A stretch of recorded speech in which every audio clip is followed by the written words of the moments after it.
the first time we came here. Oh, Paimon remembers! Nahita's consciousness had been trapped by the doctor, but we followed the clues she left behind to help her. So much time has already passed since then, and it seems Sumeru's changing for the better now that Nahita's in charge, right? Paimon just hopes this peace will last a long time, and then Nahita won't have any more new problems to deal with.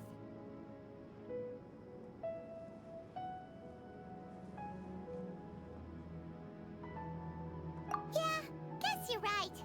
We somehow always find ourselves right in the thick of it. Who knows what will happen next? Come to think of it, maybe it's all because of you. Maybe you're just a magnet for trouble.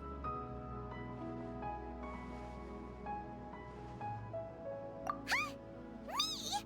Before Paimon ran into you, Paimon never ran into any trouble. At most, when she was super tired, Paimon got caught in some strange whirlpool and sucked out into sea.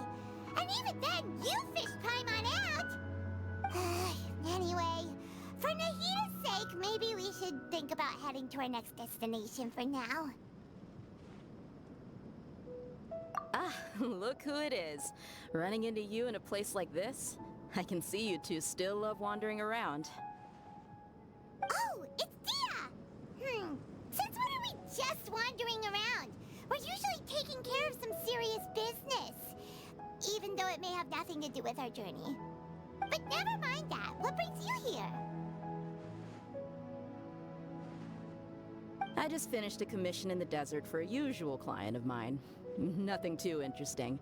Just escorting a shipment of goods. I'm on my way to report back. That's when I saw you two all the way over there, chatting away. What were you two talking about anyway?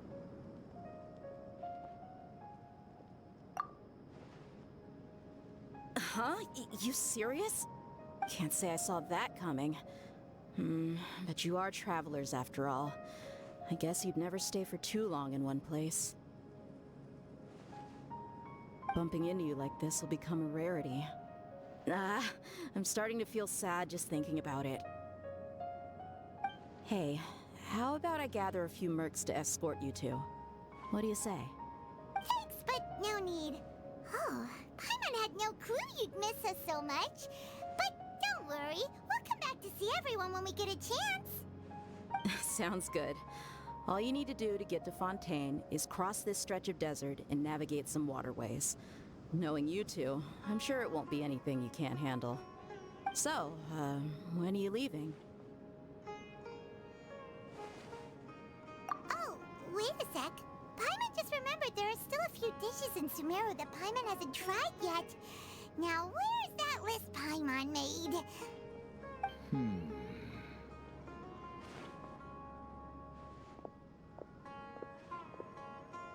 I see. Guess you won't be needing a going-away party or anything. It's sad enough to see you go like this. Though, now that I think about it, Sumeru wouldn't be what it is today without you. Seems true heroes always prefer leaving quietly.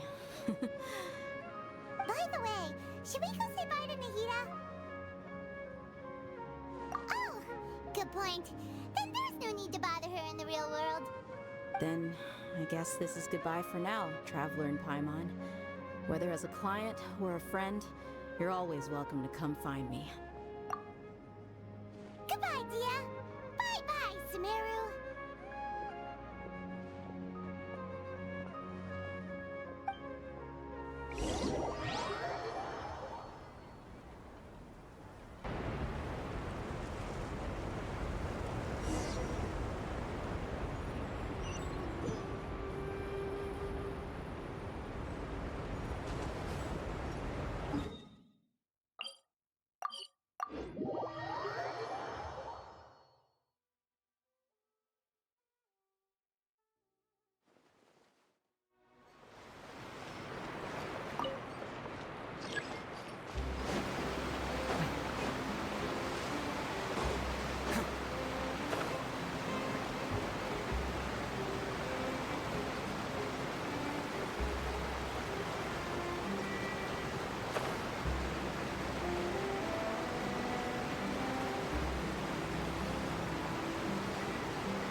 Crossing all that sand and water, we finally made it! Oh, this must be Fontaine's port. Wow, everything looks so advanced in Fontaine. Paimon's heard that the industry here is extremely developed, and there are all kinds of unusual machines. Just seeing the sights as a tourist is nice, but maybe it would be better if we found something to do. What do you think? Good idea! Nahida gave us loads of useful information. Seeking out the Seven is probably still our best source for information at this point. Yeah! The more we can learn, the better. So, what do you think the Hydro Archon's like? Will we get along? Nahida said that she has a very unique personality, whatever that means. To learn about a nation's god, start with the nation's people. There seems to be some locals talking over there. Let's go see if we can join the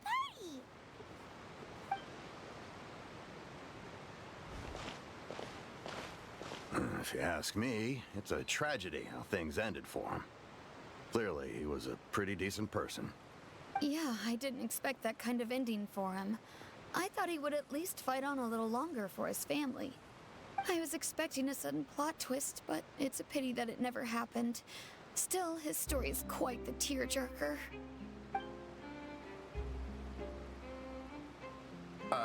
Excuse me. Can I help you two? I couldn't help but notice you standing here listening. Hi. We're travelers new to Fontaine, and we had something we wanted to ask, but you seemed to be really busy talking about some kind of play, so we didn't want to interrupt. Play? Oh, no. We're talking about something that really happened. In fact, it's a case that was just heard a few days ago. Really? Like, a real trial? But the way you were talking about it and the words you used just now made it sound like some kind of story. Well, good tales are often based on true stories, aren't they? And what you see in reality may also be someone deliberately putting on an act while harboring ulterior motives. Whether something is true or not simply isn't that important. The main thing is whether the story being acted out on the stage is splendid enough. Oh, but it looks like you're not from around here. You probably don't know that the Fontaine Court of Justice is called the Opera Epiclese, or more commonly known as just the Opera House. But, shouldn't court cases be treated a little more seriously than that? Not to question Fontaine's way of doing things. It's just that putting someone on trial is usually a very serious thing. No worries. Other visitors to Fontaine have wondered the same thing. You could say that we just don't want to waste the moving stories behind those cases. And as for your worries about whether the cases are treated with due reverence, we have the absolutely just and honorable Chief Justice Neuvillette, as well as the Oratrice Mécanique d'Analyse Cardinal, a machine created by the Archon. Between the machine and the Chief Justice, false charges and injustice are a thing of the past now. Oratrice? Is it some kind of machine, too? Oh, Paimon's curious. We should check it out if we get the chance. Wait, Paimon almost forgot to ask you our question. Do you know what we should do if we want to meet the Hydro Archon? Oh, that's easy. Just go to the Opera House. Lady Farina practically lives there. You could definitely say it's her biggest passion. I think what they mean is that they wish to speak with the Archon personally. In that case, I'm afraid it's going to be a tad more difficult. You'll have to make an appointment well in advance, and it'll depend on whether or not she has any time slots available. Huh. Is the Hydro Archon super busy taking care of official stuff? Wait, didn't you say that she's always at the Opera House? No. Lady Farina seldom takes an interest with the nation's affairs. The reason it's difficult to make an appointment is simply because she's incredibly popular. That's right. After all, she is the Archon. Though she may tend to get a little dramatic from time to time, people can't get enough of her. Huh. First time Paimon's ever heard of an Archon being described that way before. Wait! Paimon gets now! The Hydro Archon is kinda like a big celebrity here, right? Yeah, I suppose you could say that. Perhaps you could even say our mascot. Hang on. This is still Fontaine's Archon you're talking about. You should show some more respect. Yes, you're right. I guess I should at least try to be a little more respectful in front of visitors. Otherwise, I might get arrested and find myself face to face with Monsieur Noirceur. Come on. Sure, there's a lot of laws here, but nobody's going to be arrested for saying something disrespectful about the Hydro Archon. Alright, I think we get it. Thank you! At least we now know that we can find the Hydro Archon at the Opera House. But who knows how long making an appointment will take? Guess we could have a look around the city in the meantime. Hey! What are you looking over there for?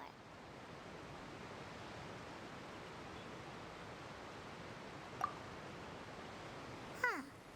Maybe something's the matter. She isn't going to jump into the water, is she? Maybe we better go check on her.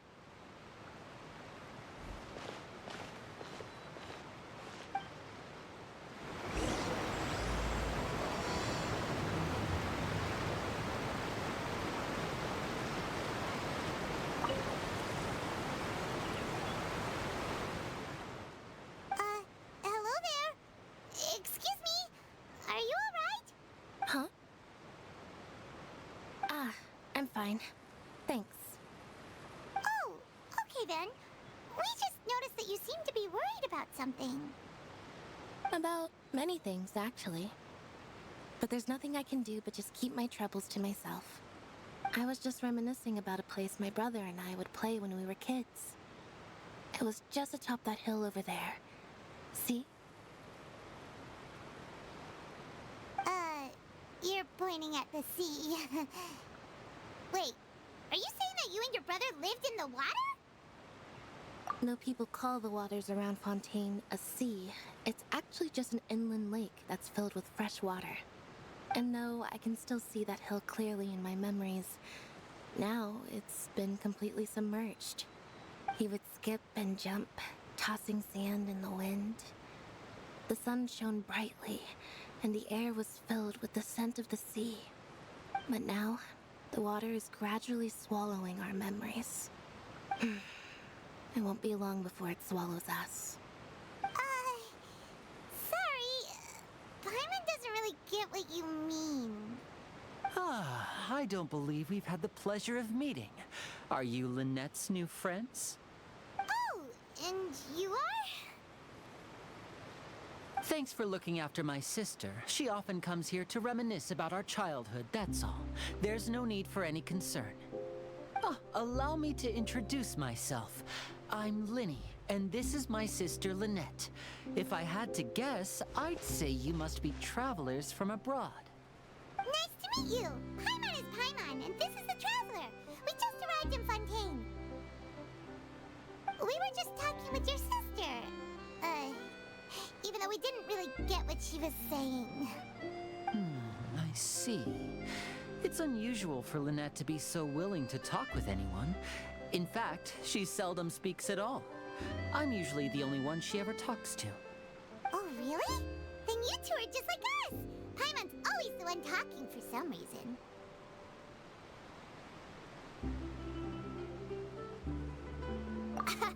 So that's how you think it is? I also think my brother can be too talkative at times. Seems you were right, Paimon. We are quite similar. So, what did Lynette mean just now when she said that the water is engulfing your memories, and that it won't be long before it engulfs you too? Oh, that. It's from a prophecy that's been circulating in Fontaine for some time now. Well, I suppose prophecy isn't exactly the right word, because that implies a certain amount of uncertainty. There's no doubt about what's happening in Fontaine now. Where to begin?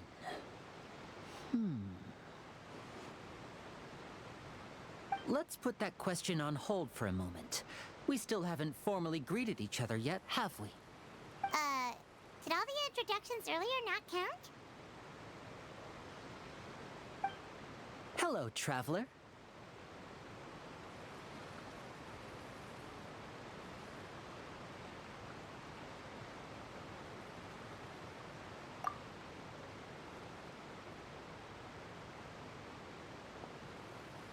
And hello, Paimon. Hey! Why didn't Paimon get a handshake? You're not poking fun at Paimon, are you? Please, don't take offense. Just consider it a sort of etiquette we have here in Fontaine when making new friends. You should remember it. It might prove useful. Oh, all right then. Well, Paimon's just happy to have a local friend now. By the way, we were just getting ready to go to the Opera House to meet the Hydro-Archon. Would you be able to show us the way? So you're going to see Lady Farina? No problem at all. In fact, I was planning to go to the Opera House later myself. I'll gladly take you once I finish things here. Please follow me.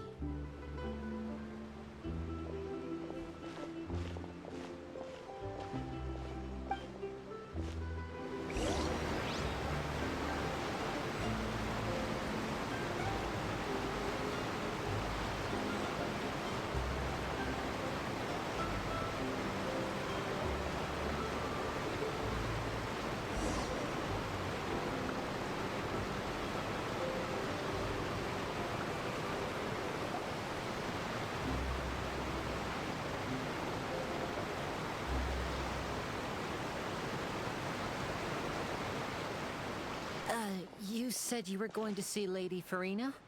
Well, it seems Lady Farina has come to see you.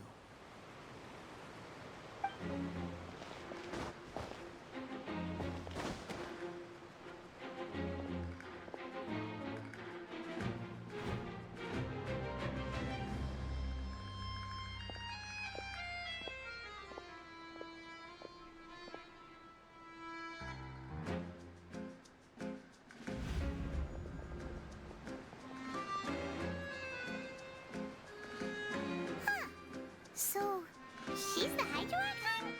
But how did she know we were looking for her? My dear people, rich and poor, those with cup in hand and those with nothing at all, raise your glasses in celebration. If you don't have one, then just raise your hand in lieu.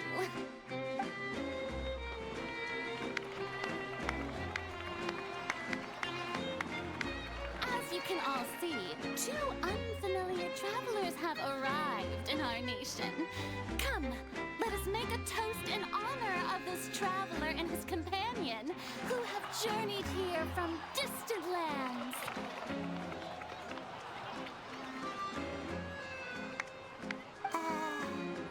Is she talking about us?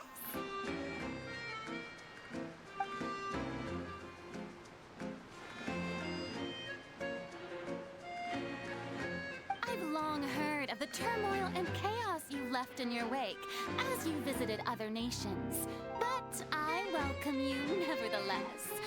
No, I have come to receive you personally. Fear is for insignificant cowards. I am a god, and I will never entertain the notion of such meaningless wariness. You can be rest assured, I see clearly your sincerity. Of course, seeking an audience with me is the most sensible thing to do. It will allow you to truly behold my power and witness my authority. Intelligent people always gather under the correct banner. I, Focalor, hereby welcome you to the nation of Hydro and acknowledge the value and significance of your trip. Now, you may rejoice in this. Yeah, Paimon still can't believe it. Feels like we've only been here for a few minutes. But the Hydro-Archon's entrance was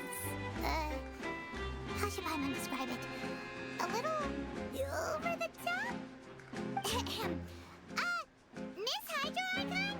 How did you know we were coming? I see. As Outlanders, you inevitably lack even some of the most basic understanding. Don't forget that even the gods can be divided into the mediocre and the excellent. I suppose it's only natural for you to be awestruck by my abilities. You had best stop and consider. Do you really have the noble qualities and etiquette necessary to communicate with a god? All it takes is a flick of my finger for me to know everything about you. Whoa. Talk about sounding high and mighty. Oh? What's with these looks? Perhaps the welcoming ceremony still isn't enough? What else should I say then? Is she waiting for us to start talking? Wow, I didn't expect to see Lady Farina here. What a surprise! Wait, does this mean they're the legendary blonde traveler? How did I not notice before? Hey, what's all the commotion? Oh, is that Lady Farina? Is there some kind of drama going on? Of course. That's the blonde traveler. The one all those stories are about. Lady Farina came here to personally see him. Oh, I bet this is going to be the duel of the century. Oh, I've got to see this. I knew Lady Farina would never disappoint.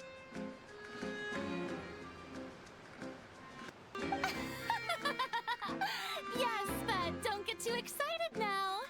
My dear believers and spectators alike tend to get quite rowdy. And despite the noise, I've come to tolerate all their ruckus.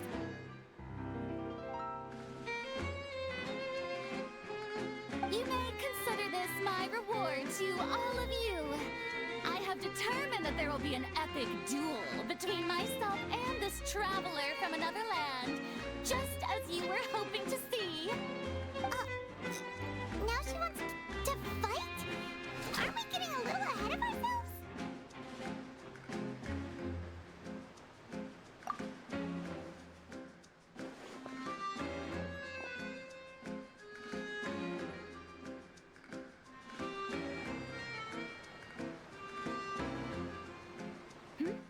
Are you not afraid? Might I remind you that this is a duel against the divine? What are you trying to do, traveler? Provoking a god in front of her people? Stand down, Laurence. I admire his bravery. Few have the courage to draw their sword against a god. He is obviously a true warrior. Unfortunately, people nowadays only crave to be thrilled, and a mere duel will not slake their thirst for excitement. Huh. Yeah, she's right. Just a duel wouldn't be all that interesting. On Araneus, criminals are always requesting duels to defend their honor. They're getting a bit old, to tell the truth. You see. Then, as the god of justice, I shall face this traveler in another kind of duel. A duel in court! Whoa, all right! Now that'll be worth seeing! Right. This is Fontaine, after all. It's such a grand opera house. It would be a pity not to use it. Why do you care so much about the crowd's reactions? Seems you've spent a little too much time in the opera house. Besides, how exactly do you plan to have a duel in court? You mean you're going to put us on trial? Oh, we have reason to put you on trial. It's obvious, isn't it? According to Fontaine law, no one is permitted to release any flying objects within Fontaine city limits during the first 3 days of each month. You are clearly guilty of violating this law, no? Oh, so that's what they've done wrong. That's our Lady Farina. No one knows the laws of Fontaine like she does. You call that obvious? What kind of law is that? Wait, flying object? You mean Paimon? Precisely! Now, if you two have no objections, then in the name of the Hydro Archon, I order your arrest. My apologies, Lady Farina. I don't mean to spoil the fun, but if you would allow me to interject, I don't think that Paimon here meets the definition of a flying object. You tell her, Winnie! Finally someone who's not crazy! How could anyone call Paimon a flying object? Ah, great magician Linny, my beloved citizen. I'll permit you to object, but how exactly do you plan to prove your claim? As a magician who just rained on your parade, I naturally should shoulder the responsibility of saving the show. So, with such an audience gathered here, allow me to perform a trick for everyone.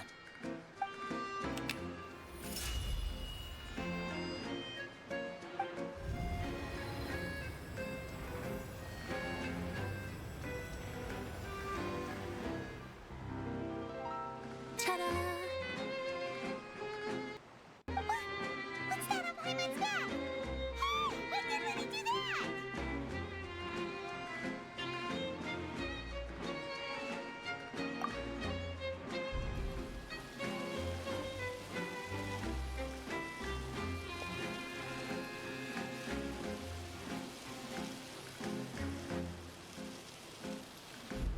There. As you can all clearly see, Paimon should be classified as, well, something like a balloon. This rope has been in the Traveler's hand all along. It was just that no one could see it before. Huh? You call that magic? You've got to be joking. I thought it was pretty good. Nice one. Huh. I'm not sure what to think. It seems Lady Farina's charges no longer hold water.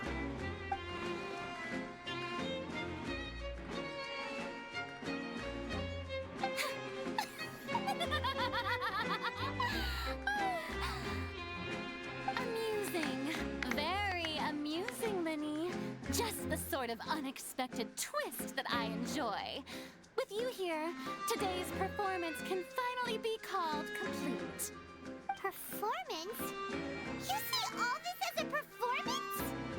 In which case, consider the matter of your trial resolved. The god of justice will not bring charges against an innocent person. But when there are valid grounds, I will not only judge travelers from abroad, but even the gods of other lands. I look forward to seeing your upcoming performance at the Opera House, Mr. Linny and Miss Lynette. That's enough for now. Toodaloo!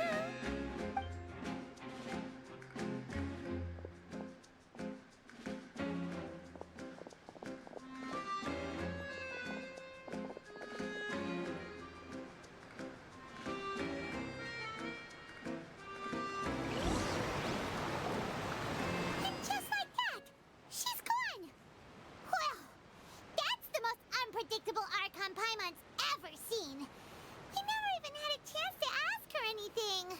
But that's a problem for future Paimon. That whole scene just now was really...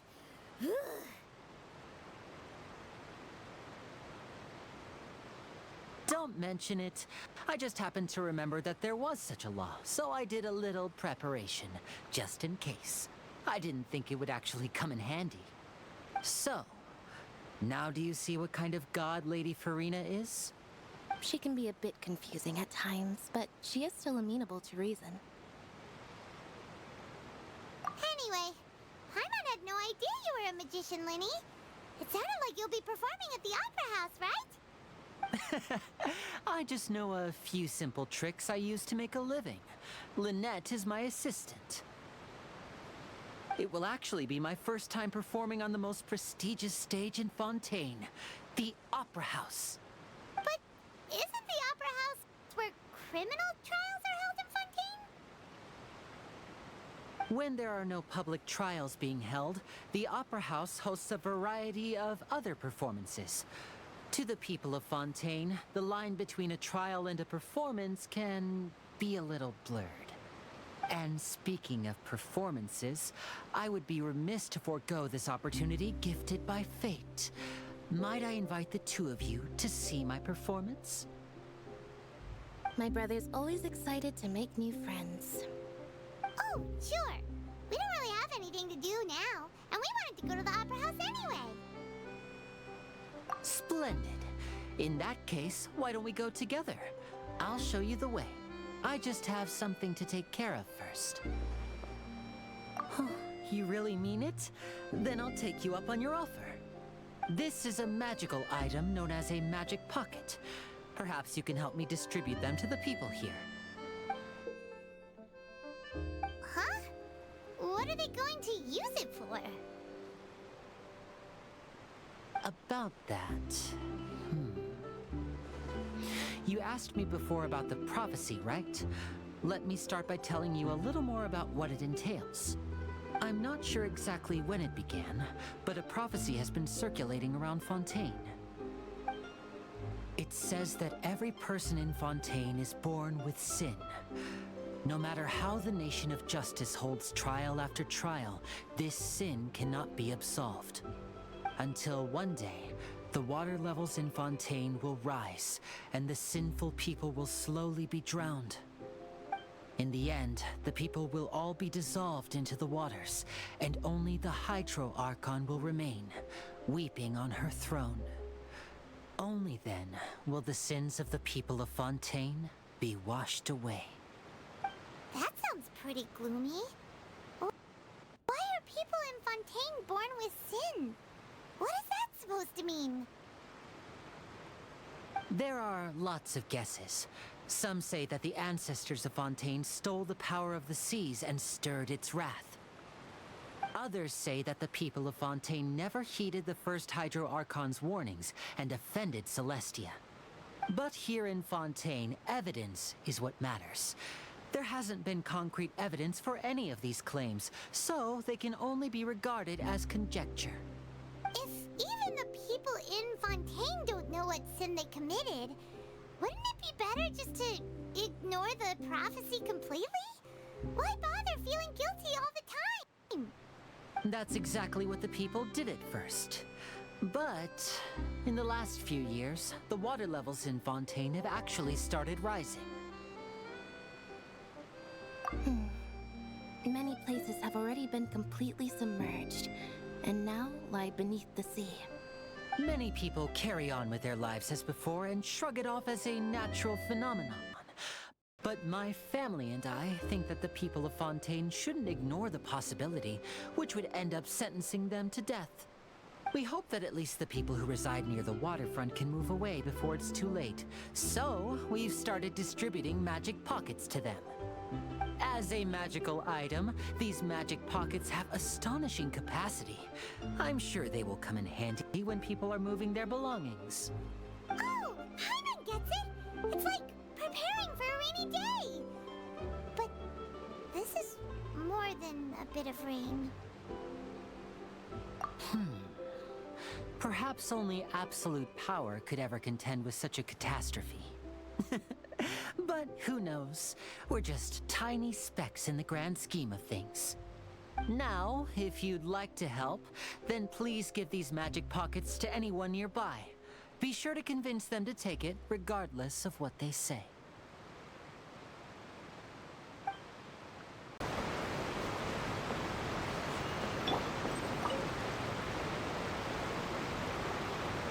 Huh? I don't want that thing. Way I see it, if the prophecy's true, it's still gonna be a long time before the water can cover everything.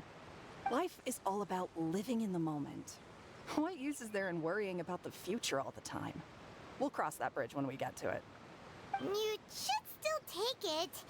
You never know when it'll come in handy. Oh, all right, fine.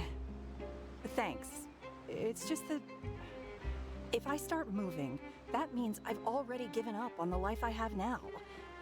I'd really rather not.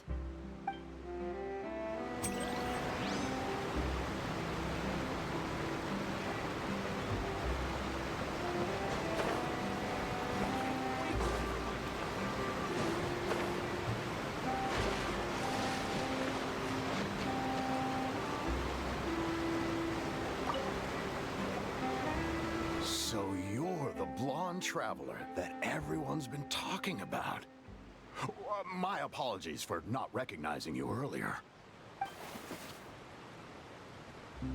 Oh, a magic pocket? Seems you really thought of everything. I guess it's better to prepare for the worst and hope for the best. Thanks. Please, also thank the magician on my behalf when you get the chance.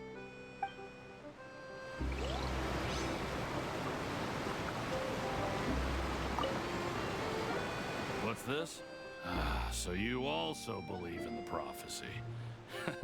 Keep it. I won't have any use for it. What? You mean you don't believe in the prophecy?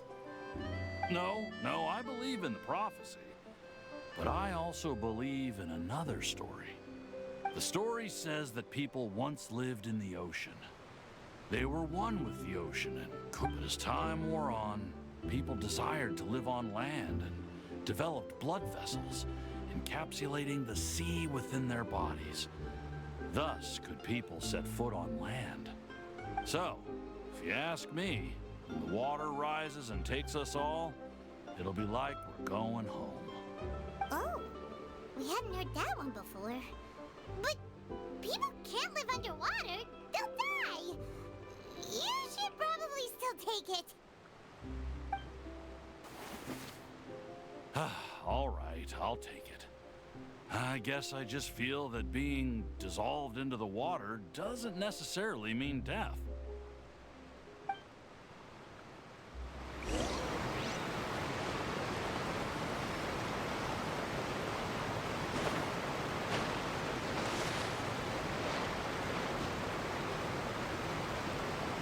Oh, you already handed out all of the magic pockets?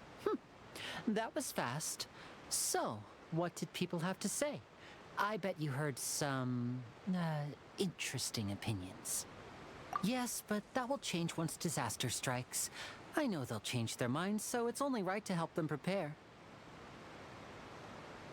Is there anything else you need to do before we leave? Yes, one last thing.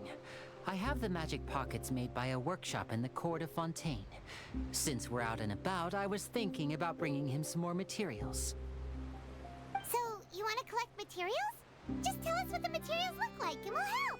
Many hands make light work. Oh, that would be much appreciated. We'll need some Romaritime flowers. I remember seeing them near the waterfront on the east side of the harbor.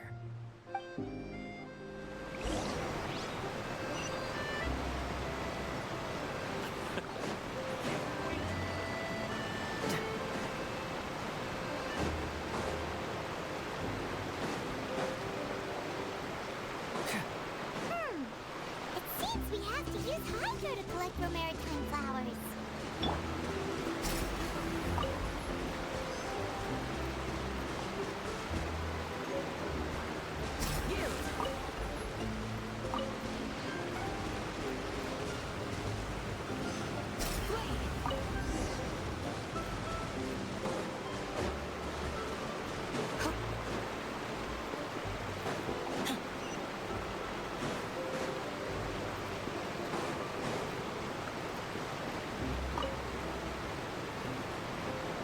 You made quick work of that. I can tell you're an experienced traveler. I've also finished collecting a few here. Maybe next time you'll feel like helping too, Lynette. No way. I'm in power-saving mode today. Otherwise, I fear I may not have any energy left for the performance at the Opera House. Fine. Though the performance is still a long way off.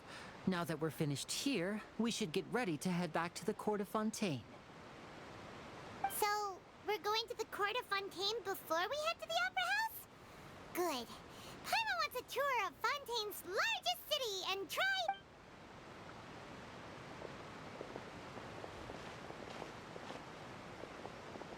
Wait, shh. Have Have you noticed that person over there? The young girl. Huh? What's wrong with her?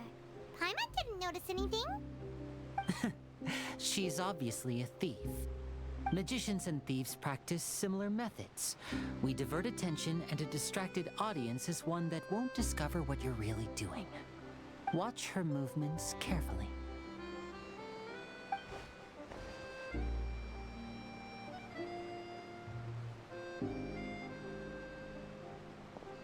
Oh, he's right! Shh, keep your voice down. We need to think of a way to catch her, but it seems she's very alert. Perhaps we should split up. You two can ride the lift over there and wait up top. I bet that'll be her escape route if she tries to run. All right, let's go.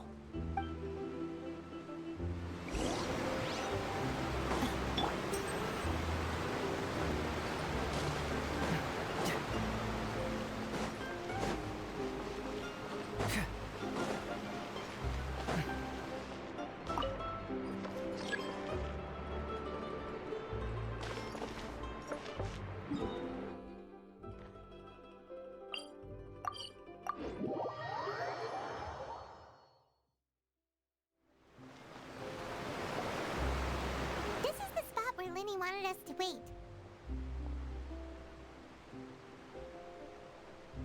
Oh, look! Isn't that her?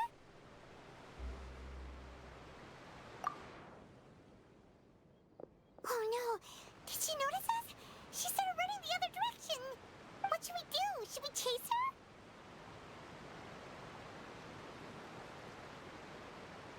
You're right.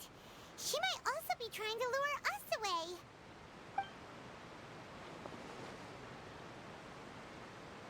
Nothing's happened for a while now.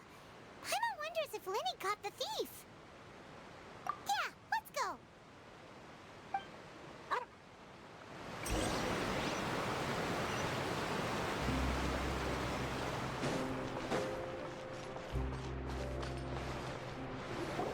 Are you sure that's all she took? You should check to make sure you're not missing anything else. No, that was all. Oh, I can't thank you enough. I didn't notice a thing earlier. Anyway, I should be going now. Thanks again. Oh, were you returning what the thief had stolen? That's right. Pity I wasn't able to catch her. She distracted me by dropping the thing she stole on the ground. By the time I looked back, she was already gone. I saw the general direction she went, but Linny twisted his ankle, and I needed to make sure he was okay. Oh, did you get hurt, Linny? I'll be all right. It's just a twisted ankle, that's all. In fact, it's feeling better already. If you want to play at being a hero, at least try not to get hurt doing it. Imagine what would happen if you managed to derail our performance as a result. You're right, you're right. Sorry, Lynette. I have to admit that the thief was even more skilled than I had anticipated. But at least we were able to get the stolen items back, so it wasn't a complete failure. What a slippery little thief. Guess things turned out all right in the end, though. Linny's initiative paid off. All right, let's put this little detour behind us. We should go to the Court of Fontaine now.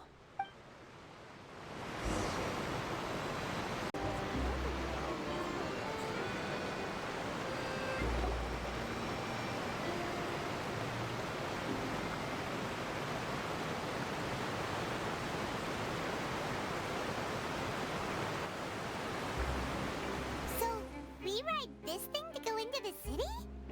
What an ingenious way to get around! People in Fontaine really know how to use water. This is an aquabus. It allows people to travel between several key locations around Fontaine. It's pretty convenient, but the ride can become a little dull after a while. The scenery is always the same. That's why it's better to travel with friends. So you mean it's still boring even when I'm riding with you? No, that's not what I meant. It's just that, well, you don't really talk that much. Besides, it doesn't really feel like a real trip when it's just the two of us. It's the same as being at home. whatever. Guess that's what it's like to be an older brother. It's about time for us to leave. Let's get on board.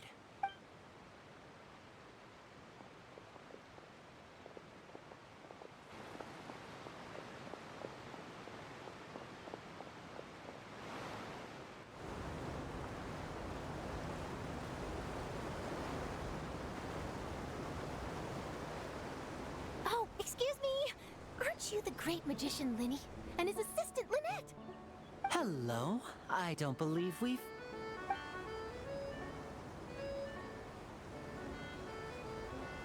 I'm Charlotte, a reporter for the Steambird.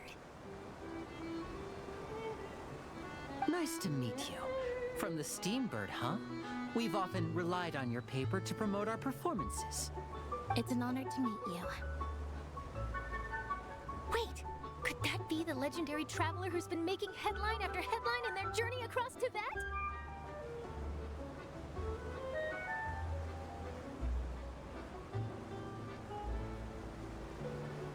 Amazing! You recognize everybody almost immediately!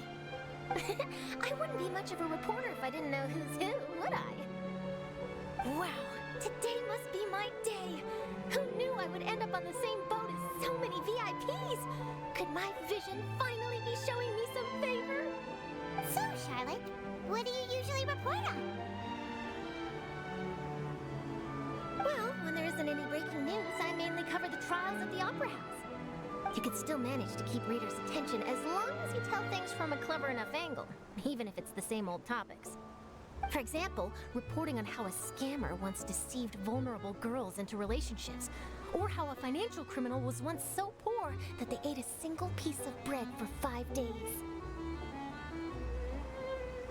That's fine and all, but what I'm really after is exclusive, sensational news pieces that could shake the country. These smaller stories are a waste of my talents. Oh, I just remembered. I've been following a case lately. Well, a series of cases, actually. You mean the serial disappearances of young women case? That's right! These stories are the talk of the town right now, and it's probably the most mysterious case we've ever seen.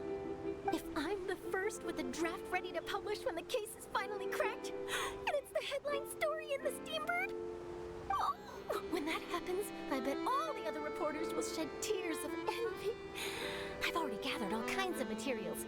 I just can't wait for the truth to be revealed. So, what is the serial disappearances of young women case? You mean the culprit hasn't been found? That's right. The first missing girl case happened almost 20 years ago. And ever since, after a period of time, another girl disappears. What the cases have in common is that the girls are all of a similar age, and that they've all vanished without a trace. But the scariest part is that to this day, none of the girls have ever been found.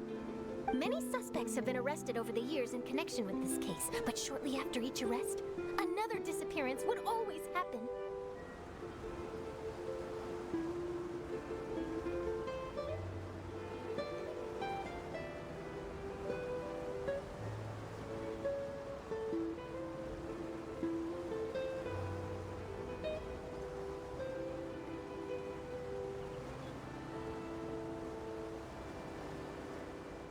Yes, it's possible. But either way, I believe that every case has some precise truth behind it, waiting to be exposed. Yes, I agree. And at the very least, the family of those missing girls deserves some sort of explanation. I just imagined for a second what I would do if Lynette were to suddenly disappear. I'd pay any price to get her back, and then find a way to track down the culprit. Please don't imagine that, Lenny.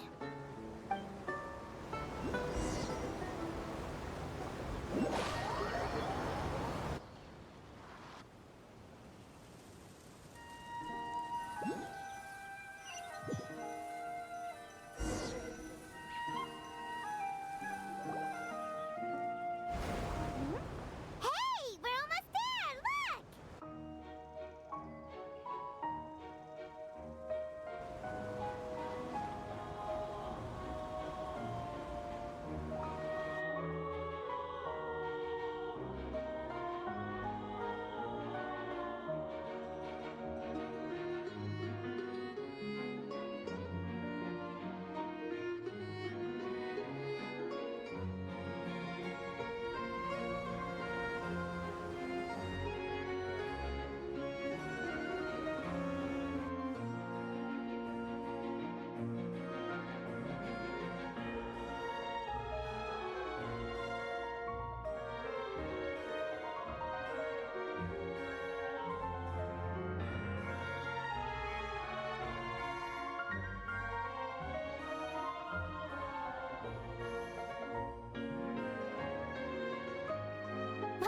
I really enjoyed chatting with you.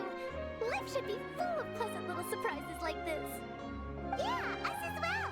The ride went by too quickly. Ah, I have an interview to get to. I should get going before I'm late. Okay, Paimon hopes we can chat again soon, Charlotte. See ya! Bye now. Oh, be sure to stop by and see me at the Steambird when you have time. What a tough job. Always running around and interviewing everyone. Well, where should we go now? If you don't mind, how about we stop by my home first? Besides, I still have all the materials we collected. Sure, we wouldn't mind at all. This city is so huge, Paimon wouldn't know where to start anyway.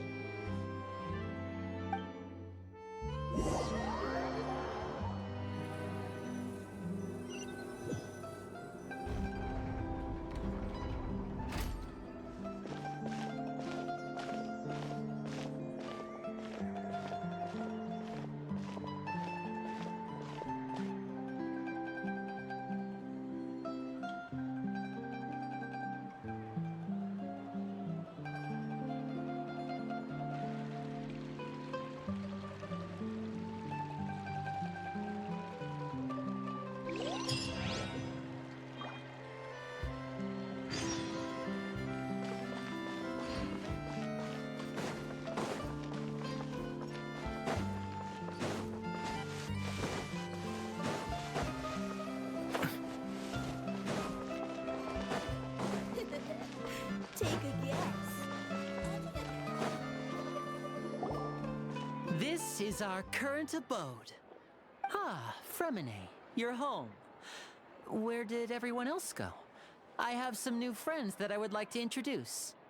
Oh, they all just went out a moment ago.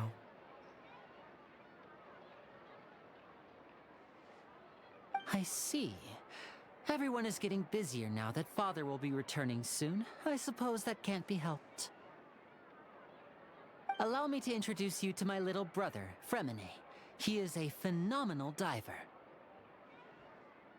Hello. Nice to meet you. Paimon is Paimon, and this is the Traveler. Oh, you sound very proud to have a diver as a brother, Linny. Linny, could you come here for a moment? What is it, Fremine? Do you have something to tell me?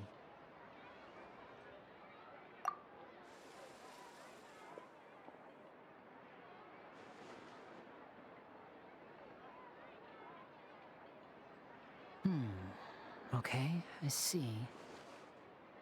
Is everything all right? Oh, it's nothing. We were just discussing a little housework. Sorry for the interruption. Oh, before I forget, the Traveler and I collected more materials to make magic pockets. Were you able to get any, Fremine? Yes, I went diving and gathered lots of materials. I was about to give them to you. That's our Fremine, always quick with the underwater work. All right, I'll take these to the workshop.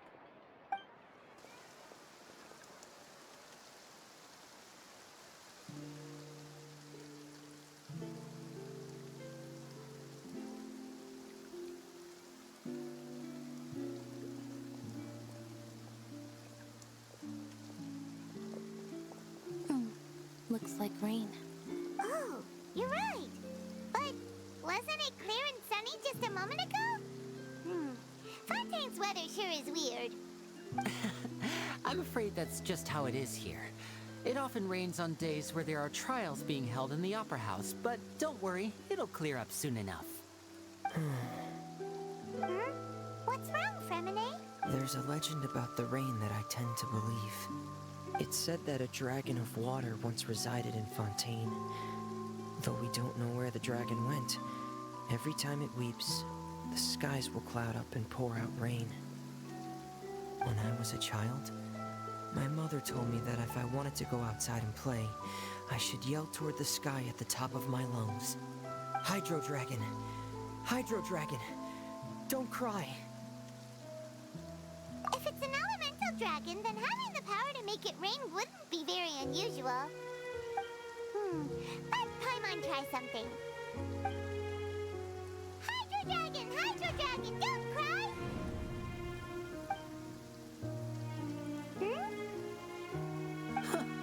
Doesn't seem to be of any use. It is just a legend after all. You know, you might be a more popular magician if you understood the concept of romanticism. Or could at least play along. Sorry. It might be because we've never met the Hydro Dragon.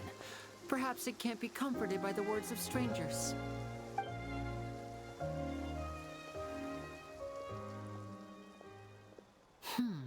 It rained for longer than I suspected. Oh, it's already getting late. Was there something you needed to do, Linny? Yeah, some preparations for the show at the Opera House. I need to find a way to catch the last aqua bus of the day. On the day of the performance, just ride the aqua bus to the island of Aeneas. I'll have Lynette meet you at the fountain in front of the Opera House. Oh, are you leaving now? What is it, Fremine? I'm in a hurry. Oh, I get it. You feel nervous delivering the materials for the magic pockets, is that it? Perhaps we could trouble the Traveler to help us take these materials to the Beaumont workshop and deliver them to the owner there? I'm afraid that Fremine can be quite introverted, and the boss there tends to be pretty talkative. Fremine has always been a little afraid of her. No trouble at all! Don't worry, we're on the case! Sorry for the inconvenience. I'm quite useless when it comes to such tasks. I'll think of a way to make it up to you.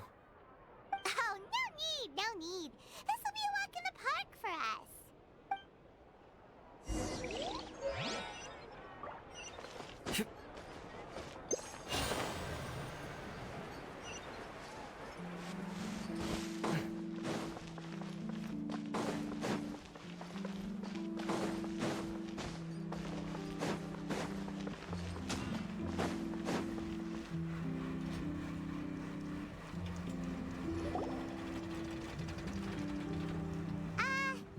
Hello?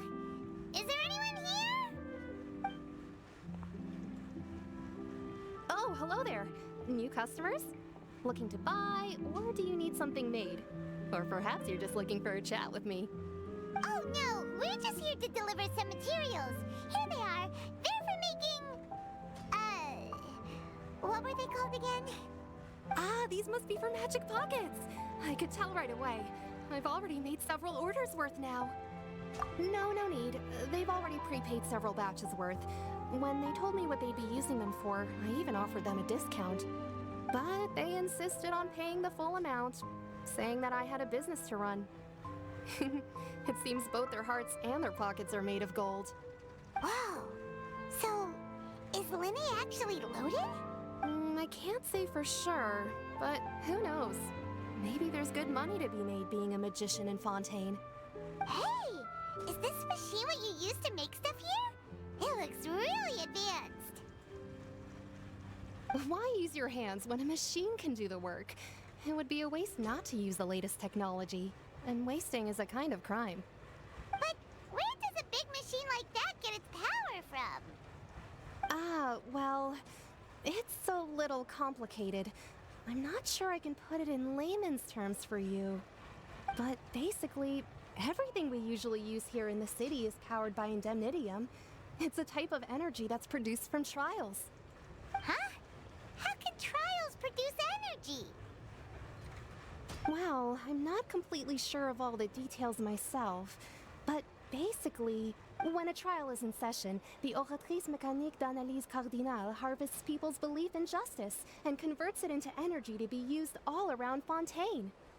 So that's what its other function is? Paimon heard that the Oratrice was created by the Archon to make judgments. But Paimon still doesn't get it. How could something unreliable like people's beliefs be turned into a stable power source for these machines? Oh, yeah!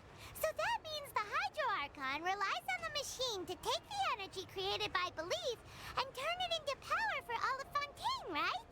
Even though I've never heard anyone really put it that way before, it sounds like it makes sense. Besides indemnitium, we have another type of energy called mumusia.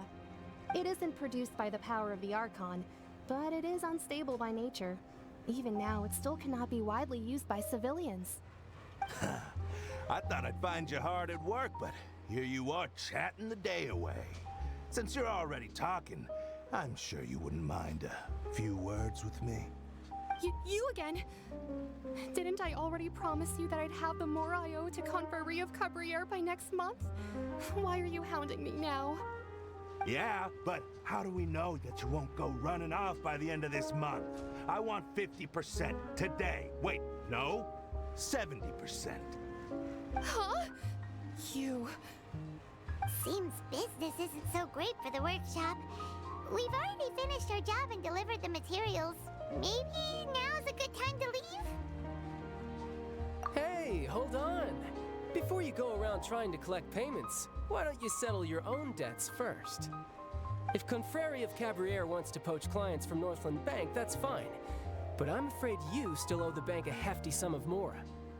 So why don't we work things out between us first, before you get back to your little conversation here?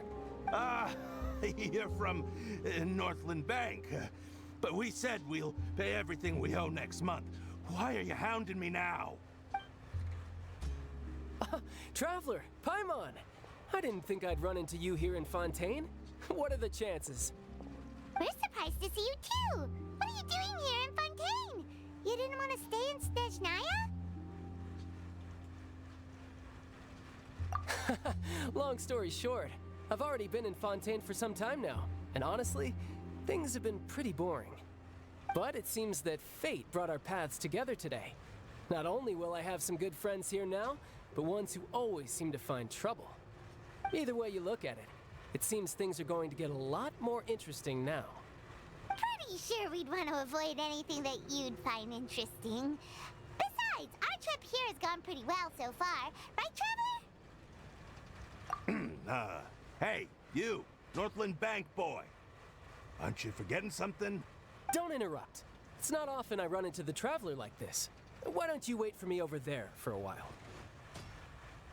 You kidding? Aren't you the one looking for us? You really expect us to sit and twiddle our thumbs while you catch up with your friends? Listen to me, boy. If you want your mora, fine. Why don't you come and take it?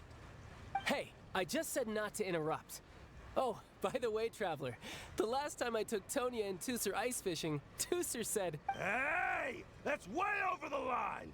All right, boys, let's see who has to pay up now! Can you at least let me finish one sentence? Fine. Though the bank told me not to get rough with our clients, you're the ones who started it. This is an act of self-defense. You two will have to be my witnesses, okay? I'm sure this won't take long.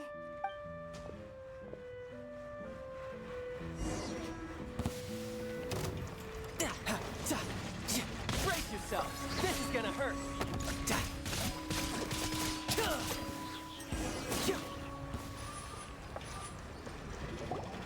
Oh, what's your deal, Brad? How are you so strong if you're just a staffer from Snezhnaya's Northland Bank? Wait, don't tell me you're... Oh, now you notice. It's a little late, don't you think? Just make sure you understand that you don't mess with Northland Bank. Got it?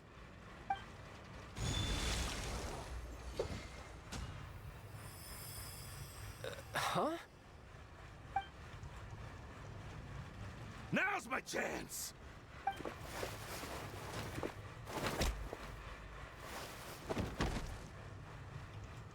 Huh. That was weird.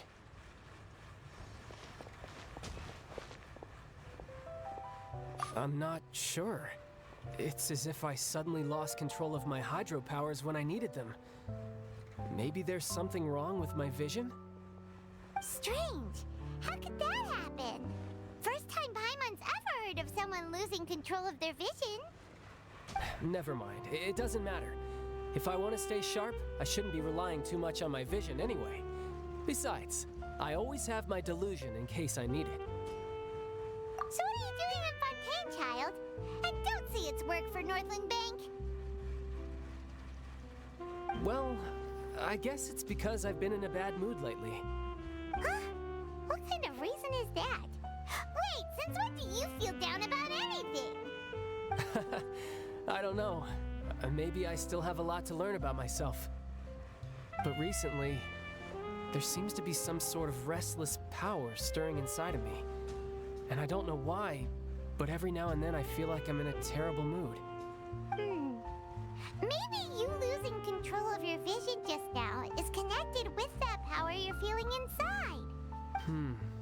That is a possibility. I can't remember if I ever mentioned it before, but when I was 14, I fell into some unknown abyss. It was during that time I learned nearly all of my abilities. The one who took me under her wing and taught me was named Skirk. She was always quiet and very mysterious. Nobody knew where she came from or what she had been through, and she was always very strict when teaching me combat techniques. One time, I asked her why she was willing to take me on as an apprentice. From what I could make of her answer, it was because I had awakened it, and traces of it remained on me. She said that all my combat training would be useful in the future. But what is it? What did you awaken? She never explained that, but my guess is that it's related to a dream I saw when I had just fallen into that abyss.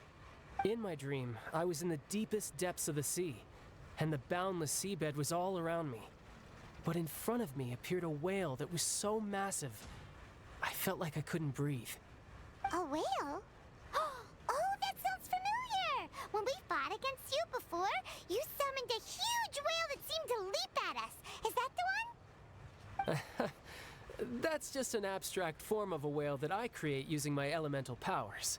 It takes that shape because the scene I dreamt of the whale has always been stuck in my mind. I'll never forget it. So you used the whale as inspiration for one of your moves? Huh. Seems a little twisted to Paimon. So why don't you just go ask your master? Maybe she knows the answer. You make it sound so easy. Ever since the incident I experienced there, I've never stopped searching for Master Skirk and that unknown abyss. But it's been years now, and I've still found nothing. There isn't even a trace of the place where I remember falling into the abyss. Oh, it sounds like some kind of ghost story. Yeah, I'm out of leads at this point, but there's nothing more I can do. It seems that strange encounters in this world tend to be elusive like that. Oh, seems the time really flies when I'm talking with you. I just remembered I have somewhere else I need to be, so I should get going. What? More work for the Northland Bank? No, it's more of a personal appointment. Lately, I've been sparring with some of Fontaine's official champion duelists whenever I'm feeling bored. Official champion duelists? You mean it's their job to duel? Yep, in Fontaine, before a criminal goes to court, they're given one chance to defend their honor by requesting a duel with an official champion duelist. The champion duelists are all-powerful fighters selected from among the nation's best. And the duel itself is a no-holds-barred fight with no specified stopping point. So engaging in such a duel is regarded as a symbol of defending your honor. If a criminal manages to win the duel, they'll be acquitted. But if they lose, they'll have no choice but to stand trial. And the worst-case scenario is that you're simply killed in the duel. Though it's rumored that Fontaine has a death penalty, from what I can tell, no one has ever been officially sentenced to death. So really, the only people who opt to duel are those who have suffered a grave injustice in being accused, or those who greatly value their honor. Otherwise, why gamble with your life? So, do many people actually get out of their trials by winning the duel?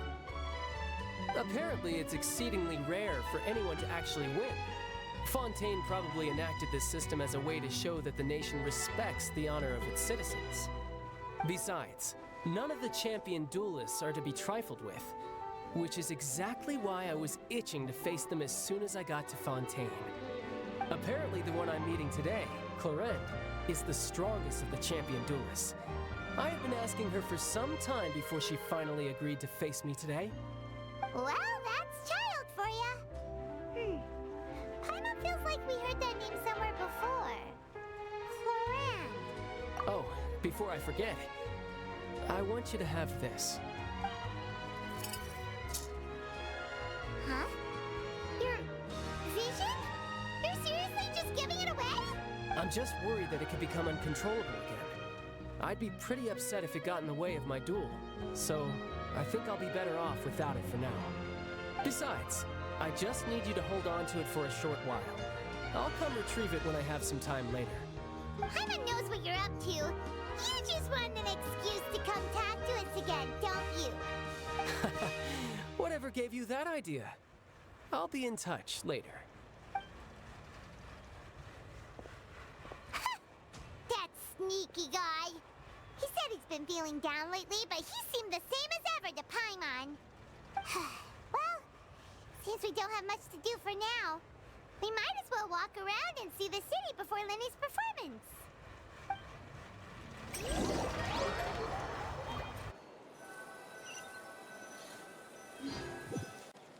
Wow! Who could have seen that coming? The reporter who was barely around for most of the story was the murderer all along! Sorry. Paimon was just surprised, that's all. Paimon never saw that twist coming. The murder mystery novels here are amazing. The whodunits here in Fontaine are a lot different than the light novels you see from Yai Publishing House. Both have their merits, but Paimon thinks this style of novels are more, well, novel. It's so exciting to reach the moment when the mystery is uncovered, especially in the one Paimon was just reading. You should buy a copy and read it too. Oh, sorry about that. Paimon will be more careful next time. Hey, shouldn't we be heading to the Opera House to see Lenny's performance soon? It's almost time for the show to start, so we should get going. Lenny said that the Opera House is on Erinias, so let's go ride the Aqua Bus.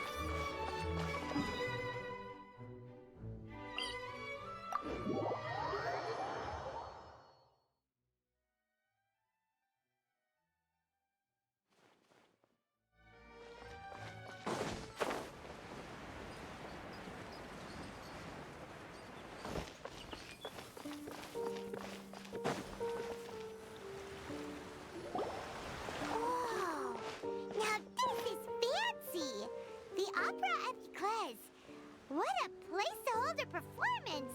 No wonder Lenny and Lynette were looking forward to it. Huh. Looks like there's a lot of people standing around the fountain up ahead. Oh, Archon, please bless us with a bright and healthy child. We pray. I don't know why you always feel the need to ask so much. I'll be happy as long as our child is healthy and lives a peaceful life. I guess if they're our kid, then there's no doubt they'll turn out smart. Maybe this is one of the customs in Fontaine. There sure are a lot of couples here. Vache. What's wrong? Vache. Vache.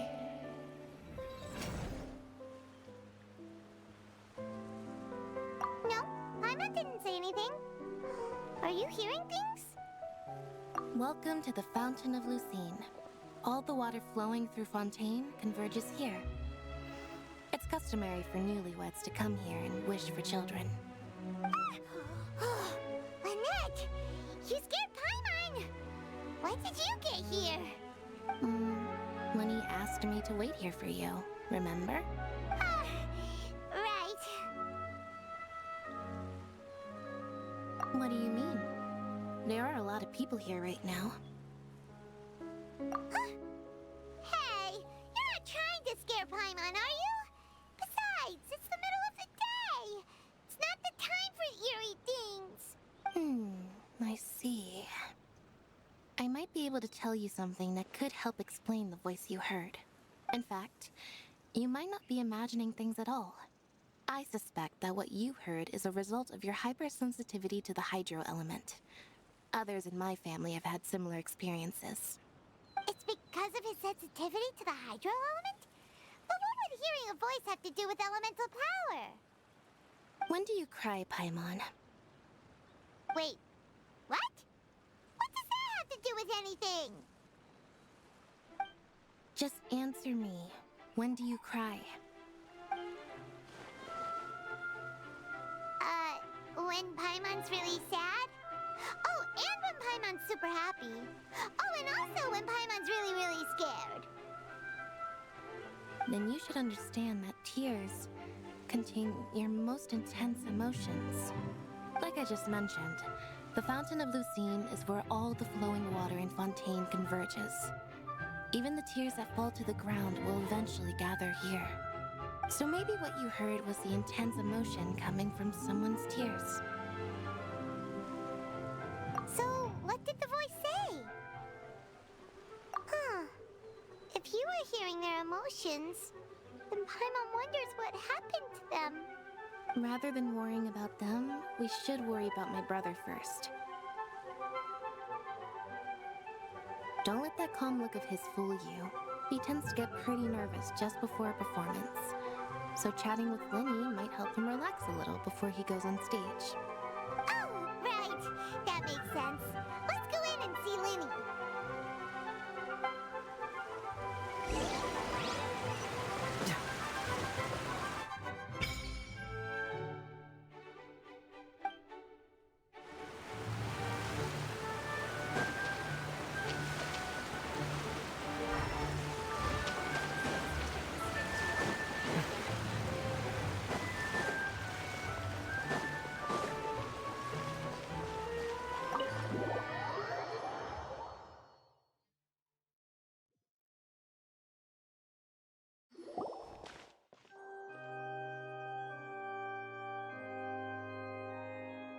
Traveler and Paimon, good to see you.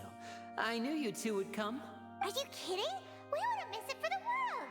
We've been looking forward to it. I can tell, judging by how early you've arrived. But you're actually right on time. The audience still hasn't started entering the venue yet, which means now is the perfect chance for us to take you to the best seats in the house. Wait just a moment, I'll fetch the tickets.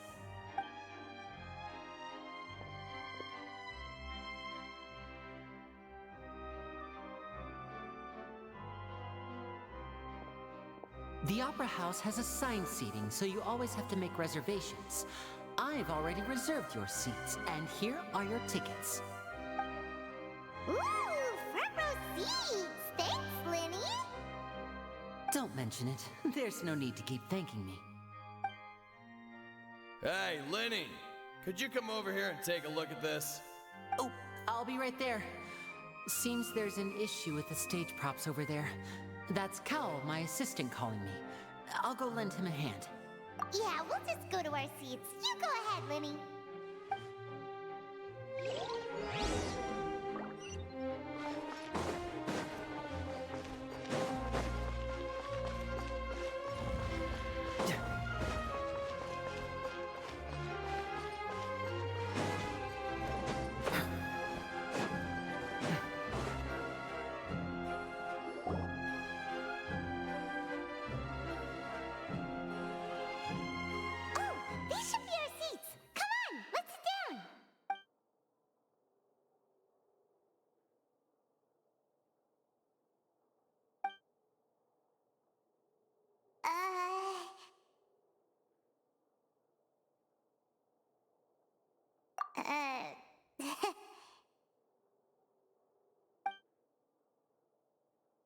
Hey, Traveler. Maybe we should strike up a conversation with the person next to us. Since we're sitting together and the rest of the place is practically empty still, it's kinda awkward if we don't say anything. Oh, you little... Of course you put this on Paimon. Excuse me, I did not realize you felt awkward. I am terribly sorry. I would be perfectly happy to chat with you if that is what you would like. Oh, so you heard all of that, did ya? Boy, you sure have good ears. Paimon thought she was keeping her voice down. Wait, that's not it, Paimon's... Sorry, Paimon's the one who was being rude, talking under her breath like that. So, let's talk, but, what should we talk about? Oh, Paimon's got it. You're also here early and sitting in the front. Are you a friend of Linny's too? A friend, you say?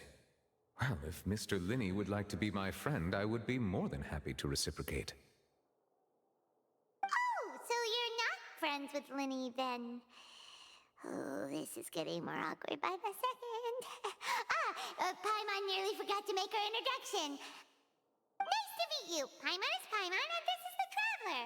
We just arrived in Fontaine. It is an honor to meet you two. I have heard of your deeds across Tevat. And as required by proper etiquette, I will also introduce myself. I am... Oh, Monsieur Nervillet. What an honor it is to have you here to see my show. Ah, Mr. Linny. I should say it is in fact an honor for me to see your performance in person. Wait, Nervillet? Could he be... I saw you all chatting just now, but it seems you still don't know who Monsieur Nervillet is. Allow me to introduce you to Fontaine's Chief Justice. That seat is always reserved for him. It wouldn't be too much to say that he's the symbol of justice and honesty here in Fontaine. Ooh, sorry for being so rude just now. Paimon had no idea you were such an important person. No offense taken. Being Chief Justice is merely what I do for work. Nearly every person has their usual reserved seat, so I'm not so special, really. And by the way, I should probably let you know, even though I would prefer not to. There's someone sitting up there in the VIP seats that has been striking a pose for quite a while now. I believe she is trying to give you a most elegant and impressive first impression. So I think you should take notice of her sooner rather than later. Otherwise, she may become flustered.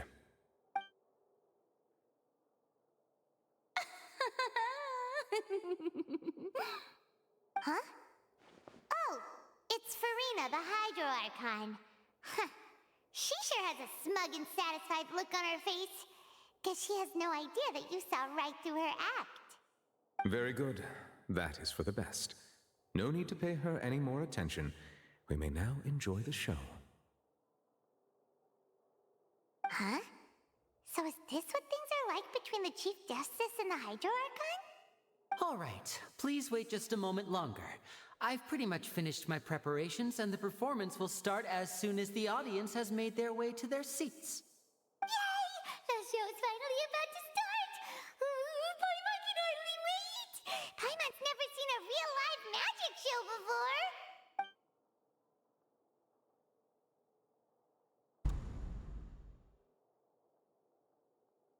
Oh! They're dimming the lights! The show must be starting!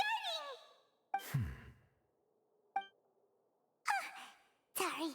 Paimon will try to stay quiet. Welcome, one and all, to the Opera Epiclese. I am the star of today's show, Linny. And over here is my sister, Lynette, who will be working as my wonderful assistant. Please, let's give her a warm welcome.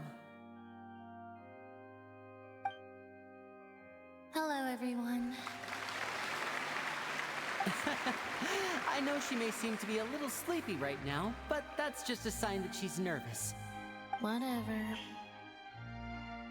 Now, some of you may be thinking, two vision holders who can freely manipulate elemental powers performing magic is not true magic at all.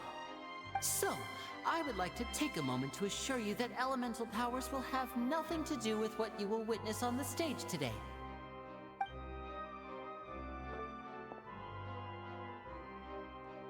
Both Lynette and myself have removed our visions for the show. That way, even the gods won't be able to help us. Oh, good point. That's what makes the show real magic.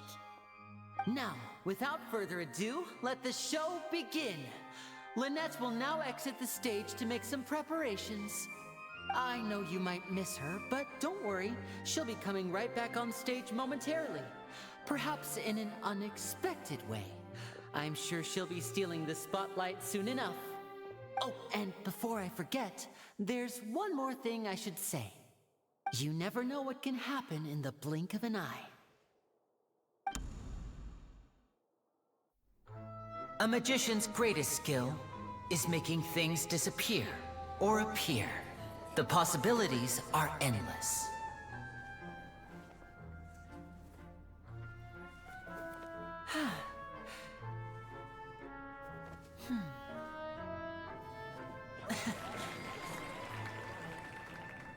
Huh?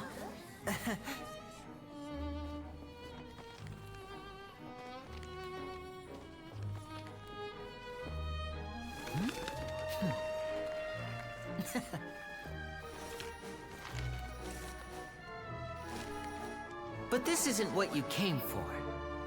These little tricks, you've seen them all before. So it's time for something truly extraordinary, don't you think? This one's a little tricky.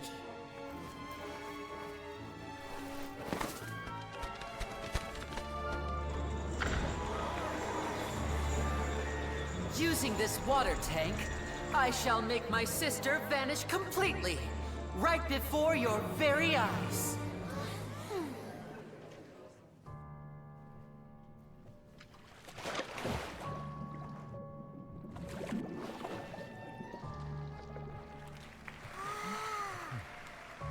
It's actually quite simple. She'll just turn into air bubbles and float right out of the top.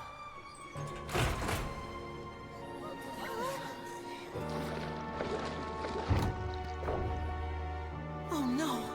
I told them to check all the props carefully. With the lid on, even air can't escape. An amateur magician would be getting very nervous right around now. Luckily, it's me on stage, so let me show you what a true virtuoso can do.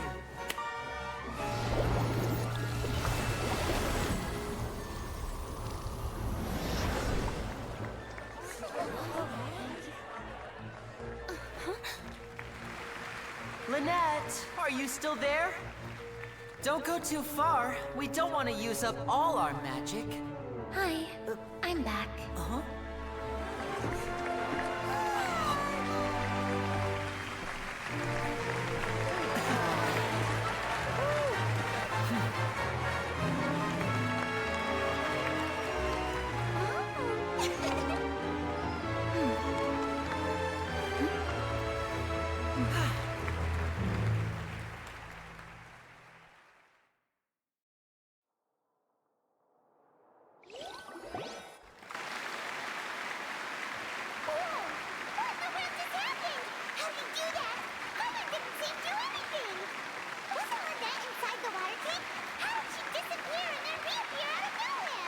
If we could see easily through his tricks, then that would mean that his skills are still lacking.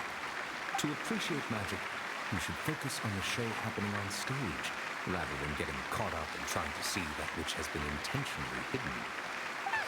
Guess you're right. Clara couldn't believe her eyes when Lynette reappeared. Amazing! Thank you everyone. I'm glad you enjoyed that performance. But our magical journey has only just begun. I've prepared even more astonishing surprises for everyone here. The magic of transformation and disappearance can go far beyond what you've just seen. I'm sure many of you are thinking that escaping the water tank was impressive enough. But Lynette is still my assistant after all. In which case, I have ample time to make all necessary preparations. So, for my next trick, I will require the participation of one lucky audience member. Please, if my assistants could bring out the magical boxes now. There are 2 boxes, and only 2 boxes. One is here, and one is there in the aisle among the audience. I'm sure many of our clever audience members have already guessed our next magic trick. A swap! Our lucky audience member and I will each enter a magic box. After 1 minute, we will each emerge from the opposite box. Now please, everyone pay very close attention to the box you see here. Don't give me any chance to make a move. Wow! How's he gonna do this? Hey, do you think this is all magic tricks, or does Lenny have actual superpowers? The lucky audience member will be generated by this random number selector. It selects numbers entirely at random. Even I don't know who will be chosen to participate. Now then, let's begin. Let me see. see. Oh, row 7, seat 3. Congratulations! You now have the chance to experience magic firsthand for an entire minute. Please, come forward. My assistant will take you beside the magic box. I'm sorry, it might be a little cramped inside, but no need to feel nervous. We've carefully arranged everything for you to be as comfortable as possible. You don't need to do anything, but no matter what strange things may happen, don't come out of the box. If the magic is interrupted, who knows where you might end up? You might even find yourself in the Fortress of Meropide. Oh, okay. All right. Before I enter the magic box, there is one more thing I need to ask the audience to do. Could you all give me a countdown? Like this. 60, 59, 58. Just keep counting down. You can go a little faster or slower if you like. I won't be able to see anything in the pitch black box, so I'll be relying on your voices to know when time is up. Oh, and no tricks now. If you quickly count from 60 in just 30 seconds, then I'll be in a tough spot. Ooh! Paimon kinda wants to count faster after hearing him say that! No, that won't do. I can see it in your eyes. You still can't be trusted. Let's practice together. Come on, repeat after me. 60, 59, 58. 60! 59! 58! That's right, perfect. Keep it going. All right, I'll see you all on the other side once you've finished counting. 54, 53, 52, why aren't you counting, Mervelet? I am counting in my head. I think things are exciting enough in here as it is. Merely a consequence of my identity and personality. Do not worry about me. Just enjoy the show. Oh, all right. You look so serious that Paimon thought you might be feeling uncomfortable or something. 40, 39, 38. Mr. Linney, are you all right in there? Is everything ready? Yes, I'm fine. I'm just double-checking the direction of the magic. It would be a disaster if we get sent to the wrong places.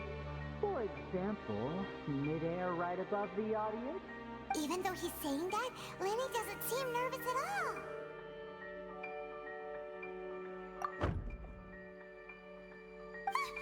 What was that noise? Did you hear it too?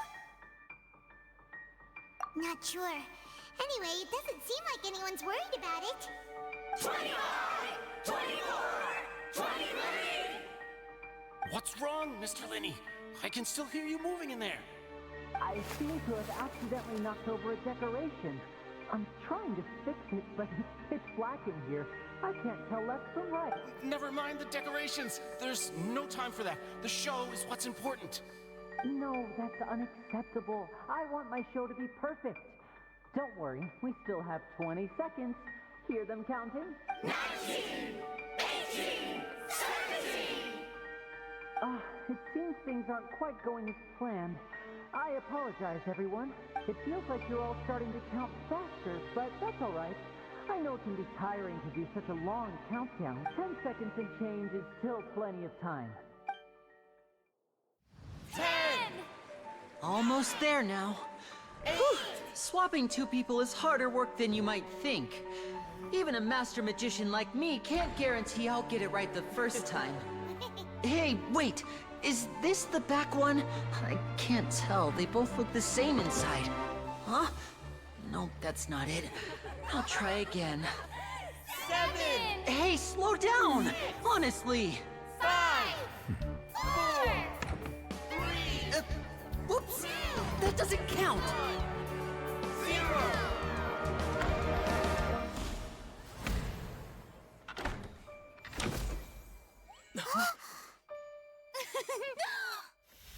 Ta-da!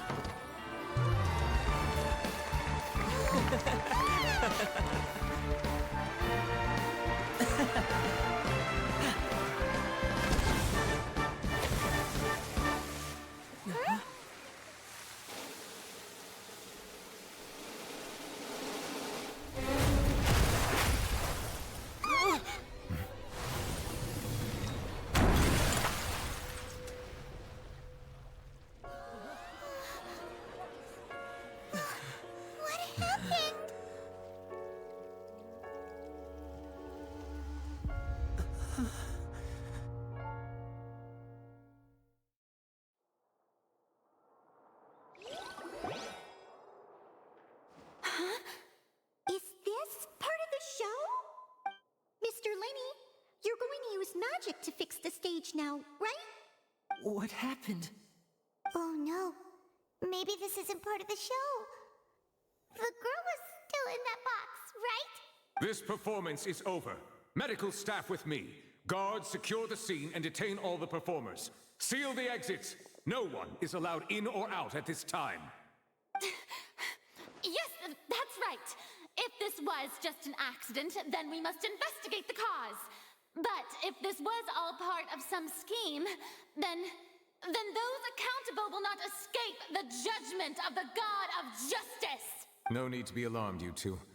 We'll get to the bottom of this soon enough.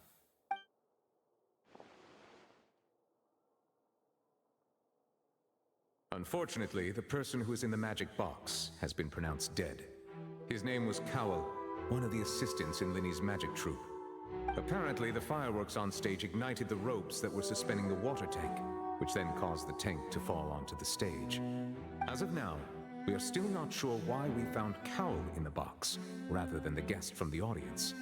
And after an initial search of the area, the guards have confirmed that the girl is nowhere to be found. It appears that this incident was not merely some mishap with the performance. And there are many indications that it is connected with the case of the serial disappearances of young women. The serial disappearances case? That's the case that Charlotte mentioned before! I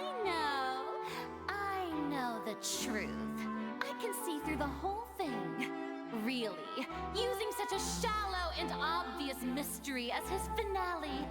Did he really underestimate us that badly? I say that our powerful magician, Mr. Linny, is now the prime suspect for the serial disappearances case. Huh? Why me? This whole thing was an accident.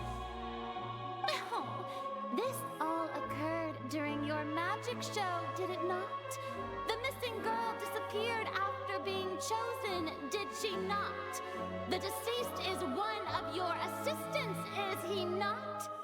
Now that I think about it, that whole speech about magicians making things disappear was nothing more than a provocation, a bald-faced challenge. That can't be right! How can Linny do this? He was in the box on the stage the entire time! We can even hear his voice!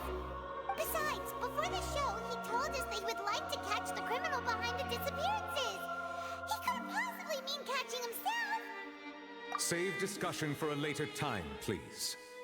Lady Farina, may I assume that your comments just now constitute an accusation against Mr. Linny and his associates, and that you are pressing charges? I just think that he... Well, I think it might be a little early to talk about formally pressing charges. But what Lady Farina said just now makes perfect sense. Looks like she's gonna personally deliver justice. A kidnapping and murder carried out under the cover of a magic show. Lady Farina said it all. I mean, of course, my dear people. But what excites me even more than the obvious truth before our eyes is the opponent I'll be facing. That's right. I mean you, Traveler. You'll support Linny, won't you?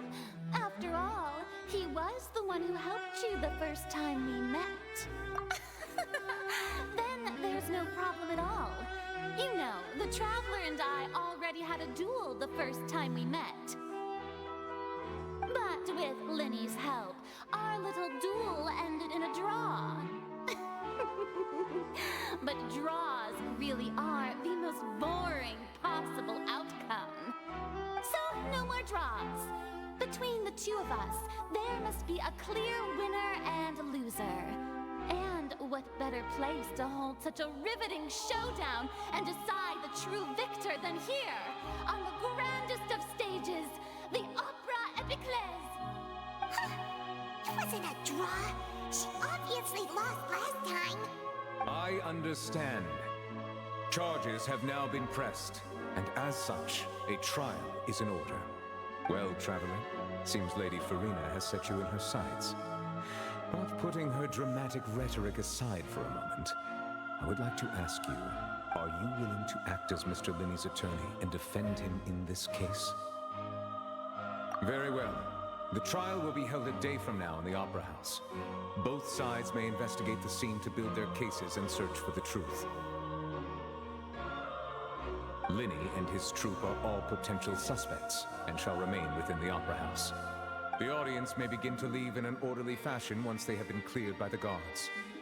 A day isn't that long. Let's see what kind of case this big-shot outlander can build in such a short amount of time. I'm really quite looking forward to hearing it.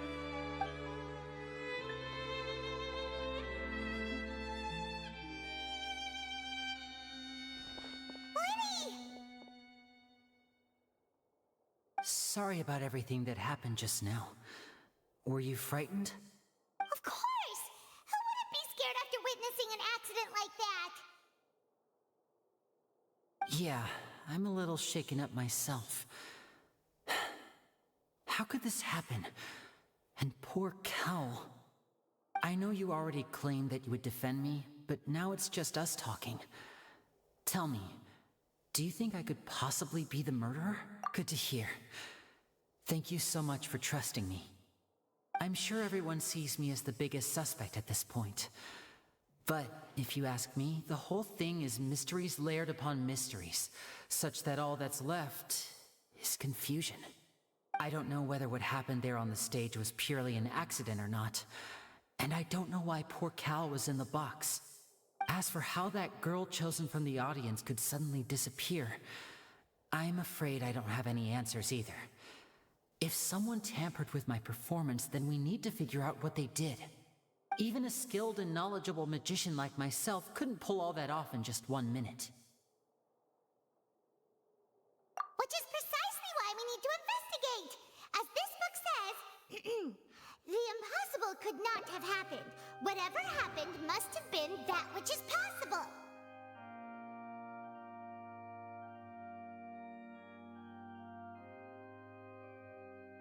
Paimon bought them when we were reading at the bookshop in the city earlier. Pretty cool, huh?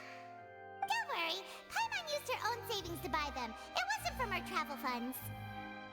I think they look cute on you, Paimon. You have good taste, Lynette! That's the right attitude. Feeling depressed isn't going to help me now. I need to get back to my normal self. But with the guards watching our every move, it's going to be especially difficult for Lynette and I to prove our own innocence. Good thing you agreed to be our attorneys. Thanks for that. We'll be counting on you. Yes, thank you so much. Yeah, just leave it to us. Oh, since we're going to start investigating, Paimon has a question first. Ah, well, I'm afraid that would involve some of our essential trade secrets as magicians. The secrets behind our magic are past saving, Linny. I suppose you're right. The truth behind our tricks is going to be important evidence that will be weighted during the trial. 'Tis truly a pity. As a magician, our magic show is a work of art. We've poured countless hours and spared no effort in perfecting it. But if revealing our secrets will help you uncover the truth behind what happened, then it will be well worth it. We should go somewhere else if we're going to discuss our magic tricks. We'll go speak with the guards, and in the meantime, you can go investigate the stage and the seating areas. All right, let's go have a look while the investigation teams are still here. Detective Paimon is on the case!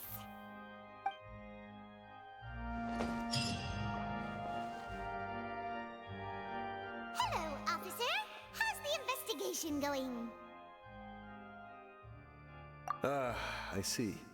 You must be the traveler that Lady Farina mentioned. Listen, I'll be perfectly honest with you. I'd avoid getting mixed up in this whirlpool of a mess if I were you. Huh? What do you mean? Come with me and you'll see. The deceased is one of Linny's assistants named Cal. Even though he hadn't joined the troupe long, he was hardworking and everyone generally liked him. The assistants are usually in charge of setting up and inspecting the props, as well as assisting with the show and keeping the crowd engaged. As you probably saw when you were in the audience, the water tank suddenly fell and smashed the box with Cowl inside it. This is the real mystery. We've already searched the scene and were unable to find any traces of the girl. However, if you look carefully, the box was positioned directly under the water tank. The ropes holding the tank were then burned by the pyrotechnics on stage, causing them to snap. All these factors lining up so perfectly makes it hard to see this as a mere accident. If anything, the more logical explanation is that the whole incident was intentionally planned, and Linny is the most likely person to have access to all these areas.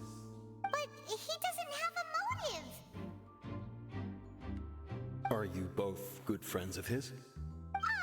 Well, you can't say we're good friends, but we've known each other for a little while. So in just a short time, he was not only able to win your trust, but even convince you to act as his attorneys.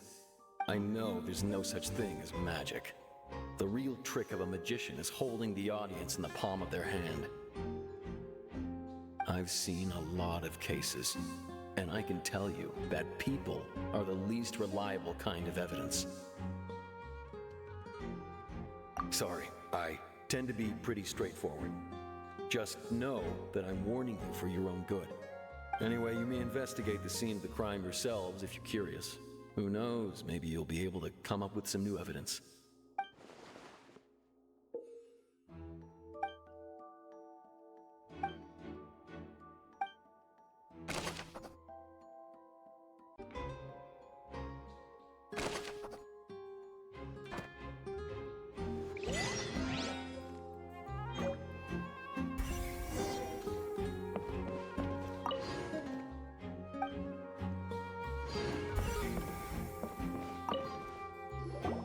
So this is the rope that broke and caused the water tank to fall. The rope looks pretty durable. How can it be burned through so quickly by fireworks?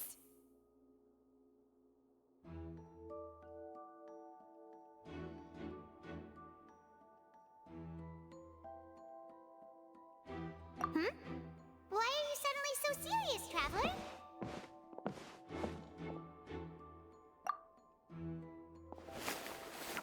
Whoa! Look! This bit is made from different material! Most of it was burned away, but there's still a little bit of it left. Huh. So if a rope meant to hold something was made with that kind of material in it, then that means... Wait! Why don't you write all this down? Let's take notes!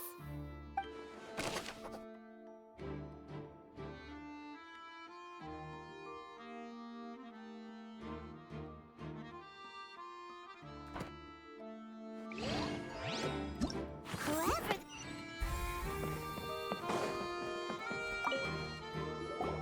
Hello there. What are you investigating? Oh, this location has also been cordoned off because the Magic Troupe members are currently considered prime suspects. The investigation team is still collecting evidence.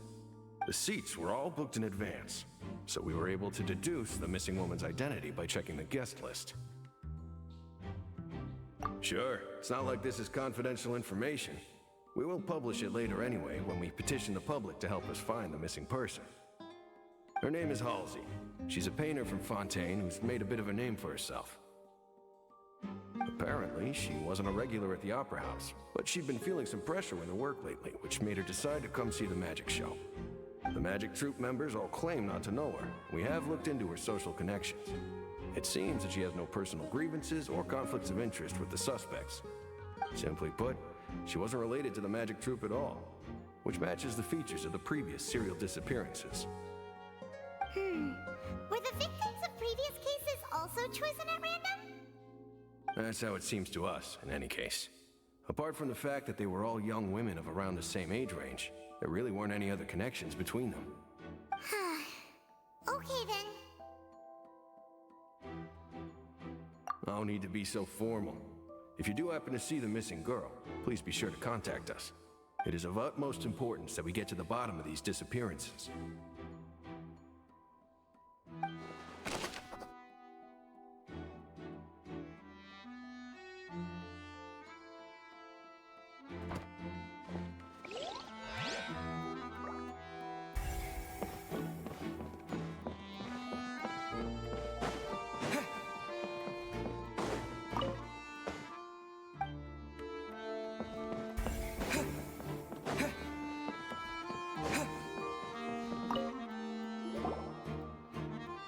investigation team has some new findings. Turns out there's an issue with the random number selector after all. See? I told you. What if the machine picked some big guy's seat? You think the murderer would have still made his move then? Sorry to interrupt, but we're helping Linny and Lynette with their side of the investigation. What were you saying about the number selector? There's something wrong with it? You're trying to help them? That'll be a tall order. Linny used the machine to pick a random member of the audience during his performance, right? The lucky girl that later disappeared. Well, we thought there might be a serious problem with the machine, so we had it taken away for further inspection. It turns out that the seat number it picked wasn't random at all. The machine picks that same number every time. I'm sure you already know that you have to make a reservation in advance to get a seat, regardless of whether it's a trial or some performance. In other words, Linny knew who would be sitting where from the very beginning. That much checks out. Linny reserved our seats for us, too. Bet you see why I was saying it'd be tough to make a case for Linny.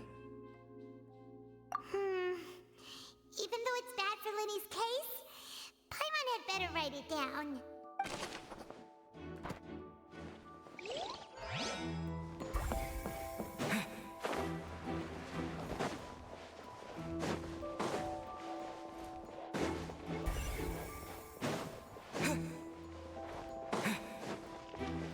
Linny's still talking to the guards. I think someone will be assigned to monitor us later, but...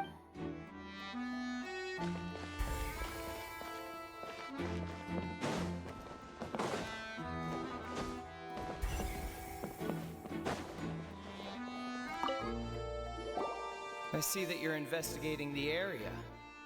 Well, it just so happens that I'm interested too. If you find any new and interesting leads.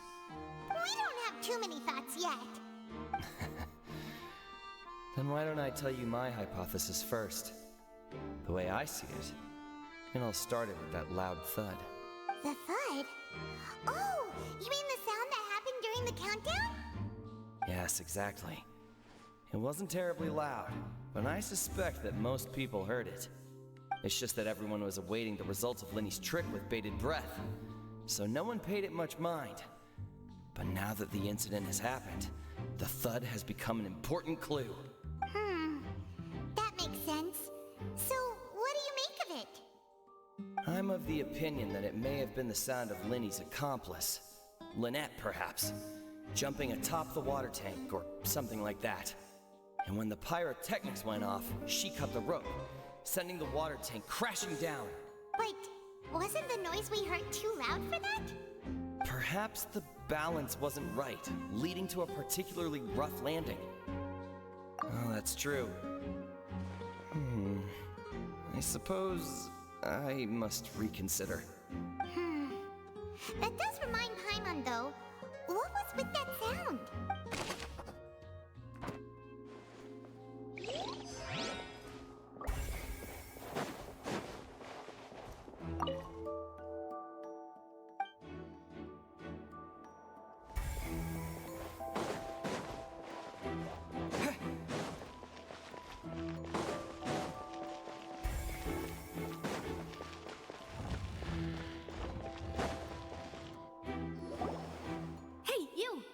Yes, both of you. Over here. I've been keeping an eye on you for a while now. Huh? You mean us? That's right. If I'm not mistaken, you're also among those who wish to cut down the thorns and pursue the truth. No. And by the looks of it, you're not from Fontaine. Well, you're right on the more about that one, but who are you? Have you never heard of the Spina di Rosula?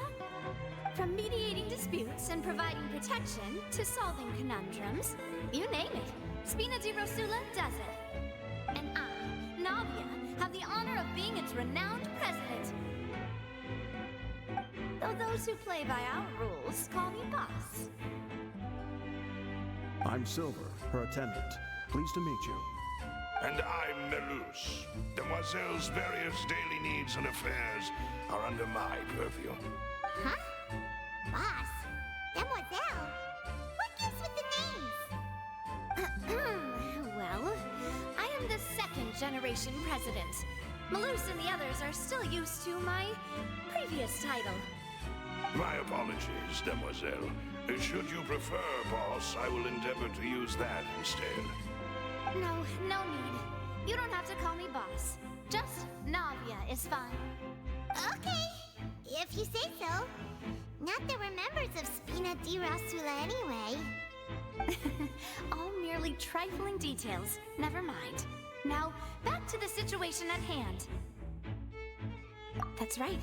I've always kept an eye on the serial disappearance cases. My interest stems from a matter back from my father's time. Judging from the look of things, I find Linny an unlikely mastermind. Really? We think so too! That's why we're looking for clues now! But how did you come to that conclusion? Intuition, naturally. My unparalleled intuition. Farina sure was quick to point the finger at Linny without any decisive evidence whatsoever, wasn't she? But that's not uncommon for her. If you remember, the Justice had to interrupt her and ask if she was pressing charges just to keep her from getting carried away. Anyway, a trial begins the moment someone levels charges. And, of course, there was no way Farina was going to back down in that situation. Sounds more like you just don't trust the Hydro Archon. Well, what's your opinion? I must admit that she can be interesting at times, but liking her doesn't mean that I'll blindly agree with her. All right, I've answered your question. Now, it's time you answer mine. Wait a minute, did that answer count? Well, I say it does. But don't worry, you won't hear any pointless questions from me. In your opinion, do you think it's right to treat a trial like it's an opera? Well? And why would that be?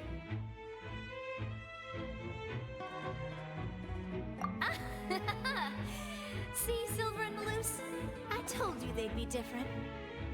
Most astute of you, Demoiselle. I, too, think that the Traveler's response was most excellent. No matter how wonderful the script or how fervent the audience's expectations may be, the trials that go on stage here must be based in fact. And if that can be done, boss, then... All right, that's quite enough, Malus. Anyway, I like your answer. You pass with flying colors. Now, I need to make some preparations, following which our joint investigation shall commence. You two shall be my assistants. Wait! Since when did we become assistants? Well, I can be the assistant, sure. Or your companion, if you like. I'm really not that fussy. That's more like it. Far be it from me to brag, but I believe that Demoiselle's intuition will be instrumental in uncovering the truth. You wish to save a friend from false accusations, and we wish to unravel the disappearances. In this sense, our goals are aligned. You have a point. Huh. You're quite the talker, aren't you, mister? And what about you over there? What do you think? You seem like you've got something on your mind. I have nothing to add. Oh, alrighty then. We'll be making some preparations first. Just be sure to let us know if they start revealing Linny's tricks. Thanks!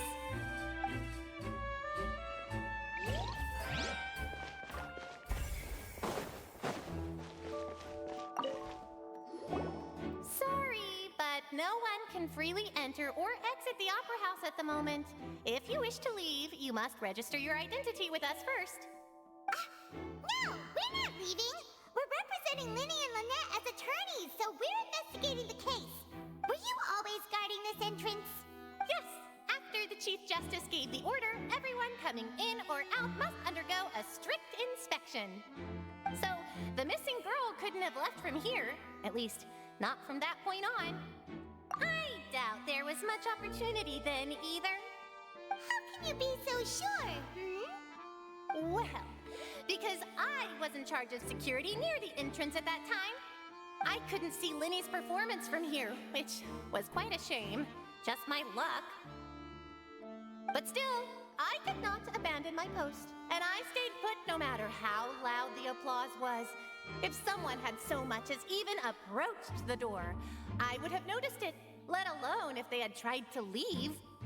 We Melusines are good at that sort of thing, you know. So, it's safe to say the girl couldn't have left through here. Alright, thank you for your help. This'll be useful info.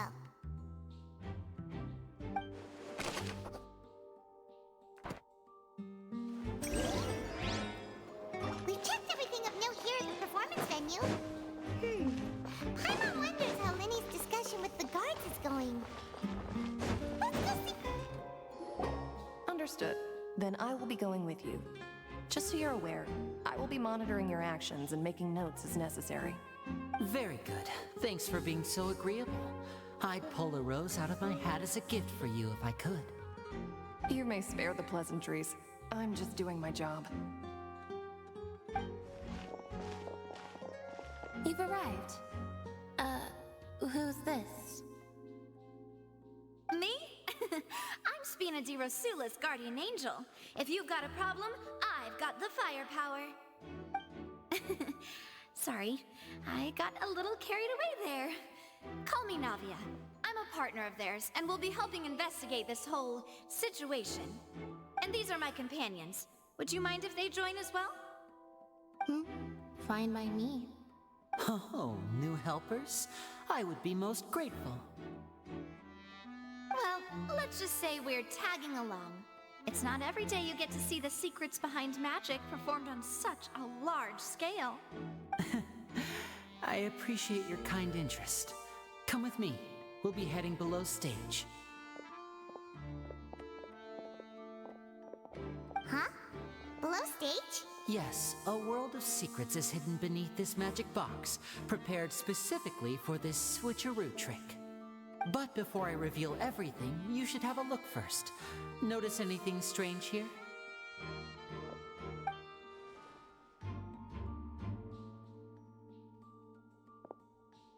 I'm not trying to be dramatic. Remembering the details of a trick will help you understand the methods used to perform it more easily. Huh. Weren't there balloons and other decorations here? Where did all that go? Ah, good eye. That said, you're still far from discovering the answer. The back? You mean the inside of the door? What's different about it? Paimon didn't notice anything. Very good indeed. I thought you might not be able to catch that, given that you were sitting in the first row. The back of this door was patterned. Those patterns are now gone, replaced by a smooth wooden board. So, if you put 2 and 2 together, what do you get? Exactly. All right, let's go. I'll tell you how it works as we head down.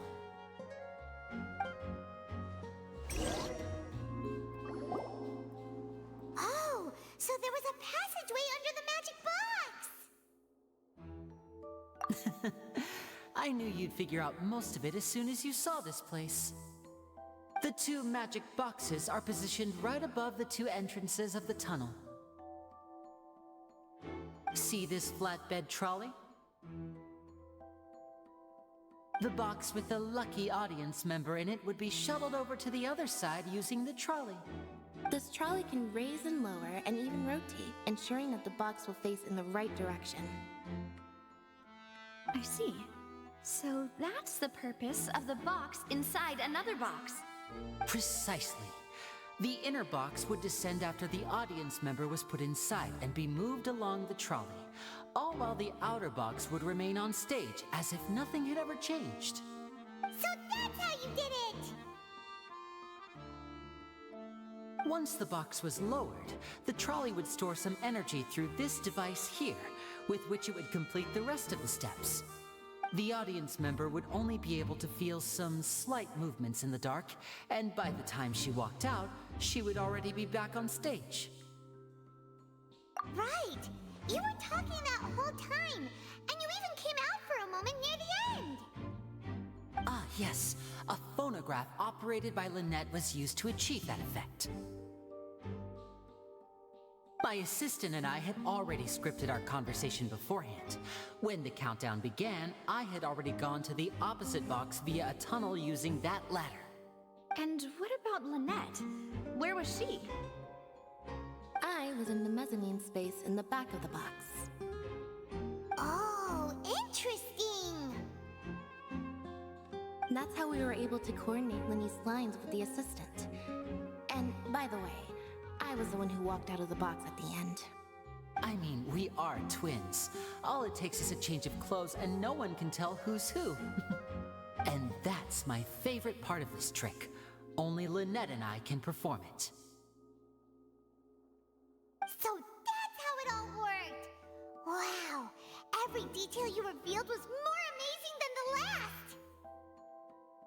Lynette would briefly walk out of the box and then go back in, jumping into the tunnel and escaping before the box on the trolley could finish ascending. And then I walk out of the other box in the audience area, and the trick would be complete. The operative word here being would. But as you saw, Cal was in the box, not our audience member. She, on the other hand, mysteriously vanished. We really don't know how that happened. If not for that interlude, this would have been an astonishing trick. I probably never would have figured out how you pulled it off. And yet, to think that someone was able to use this magic trick to commit a crime. Could we have a look around? I think we can come up with some more leads. This is the scene of the crime, so Linny and Lynette are not permitted to stay here. I'll escort them back up. Yes, of course. No need to be so strict now. I won't disappear into thin air, you know. Thanks, everyone. We're counting on you.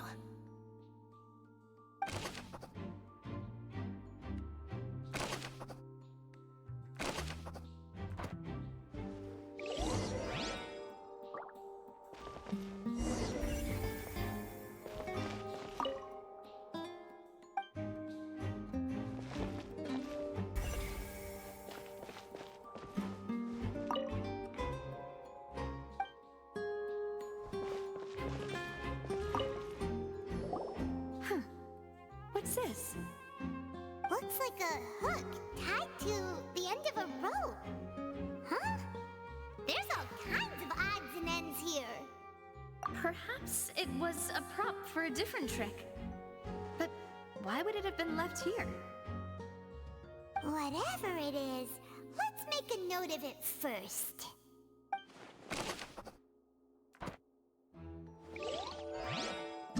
Whoever the murderer was, this rope people, this is, why would it be, we are the, well, and that's why only the two digging a tunnel just for... The floor is wet. Please be careful not to slip. Speaking of which, why would there be water here? Oh, Paimon knows! It's one of those tricks where you pour water into a jug and then flip the jug over only for the water to disappear? And here's a broken vase. Huh. Did the trolley knock it down while moving? That can't be. The trolley moves along tracks from start to finish. It couldn't have hit the vase at this distance. Let's note this down too and think about it later.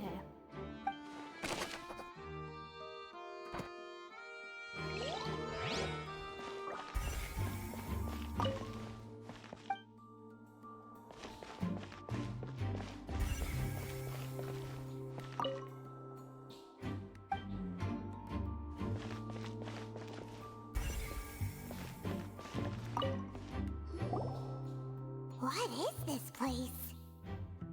It seems someone could fit through here. Huh. Could this have been the suspect's escape route? Alone, perhaps. But if they had to pull another person with them, the space would be too narrow. But there are no other ways in or out of here. Oh, you're right! Let Paimon write that down.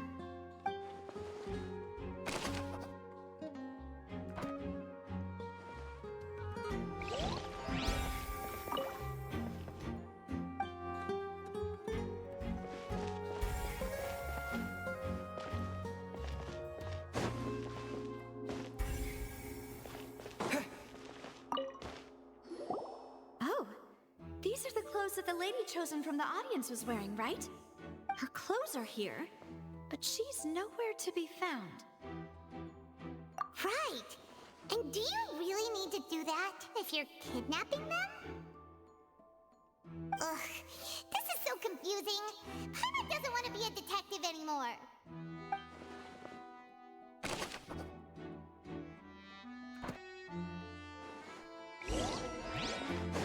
Seems we're just about done investigating down here.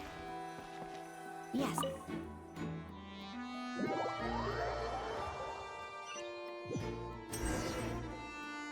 Well, we've ascertained the state of the crime scene.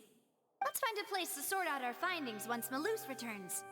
Seems to me that there are several things that don't add up here. Apologies for the wait, demoiselle. So, what did the guards say?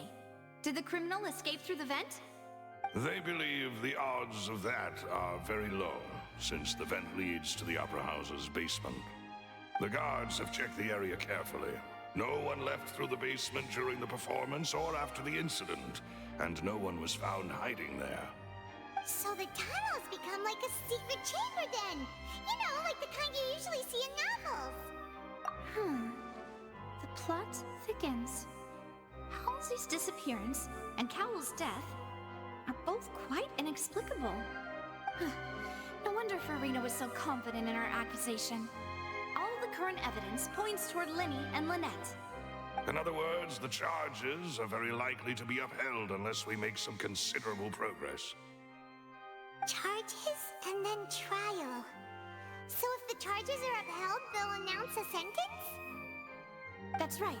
This is how a trial goes in the Opera House. During the proceedings, the Chief Justice and the Oratrice will hear statements from both sides. That's right. This is how indemnitium is produced.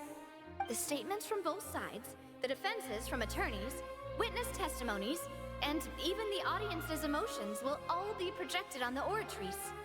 To put it simply, it's as if the Oratrice has its own will, and is a judge in its own right. This also precludes any kind of favoritism on the part of the Chief Justice. And not that this has ever happened anyway. Once both sides have finished speaking, the Chief Justice will make his final decision. This, too, will be used by the Oratrice as a reference. Then, finally, the Oratrice will be consulted by officials. The result it returns is the will of justice itself. Huh? So that machine is the one that actually decides? Paimon thought Neuvillette called the shots. In practice, there is very little difference. Both have always come to the same judgment, which is why people have great faith in the Chief Justice. Ah, yes, the guards also asked me to convey that none of us will be allowed to leave this place before the trial. Huh? Why? Because we've chosen to act as the twins' proxies. That makes us persons related to the case. They're concerned that we might be colluding with outside parties, or that we might find outside help to disrupt the case. And even if that were not so, it could prove problematic if we happen to spread key information about the case ahead of time. I'm ready to break out at any time. Whoa! There's no need for that! Paimon thinks they have a point. That said, are they providing food? Of course. I just hope you don't mind the lack of options. I'm afraid that catering to all tastes is not in the cards, nor is any guarantee of balanced nutrition.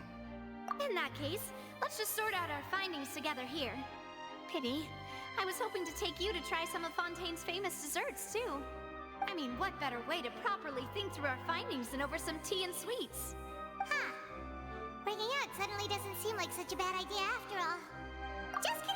Just kidding! Paimon will still do her best, even if there are no snacks. What do you mean, no snacks?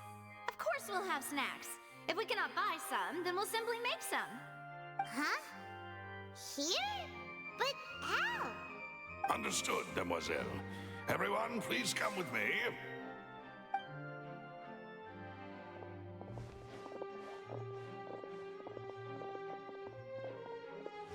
Wait, you're carrying a portable stove with you? Yes, I must be prepared to meet the demoiselle's baking needs whenever the fancy strikes her. I have eggs, sugar, and almonds at the ready. Good work, you two. Then I'll get to it. Please sit tight for a moment. You'll get to taste my awesome snack soon enough. These three are quite the interesting group.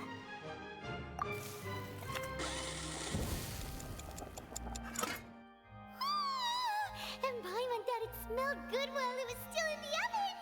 Oh, it's even better now. Paimon can't stop drooling. From the way you had these two guys carrying all that stuff around, Paimon thought you'd have them do more during the baking process.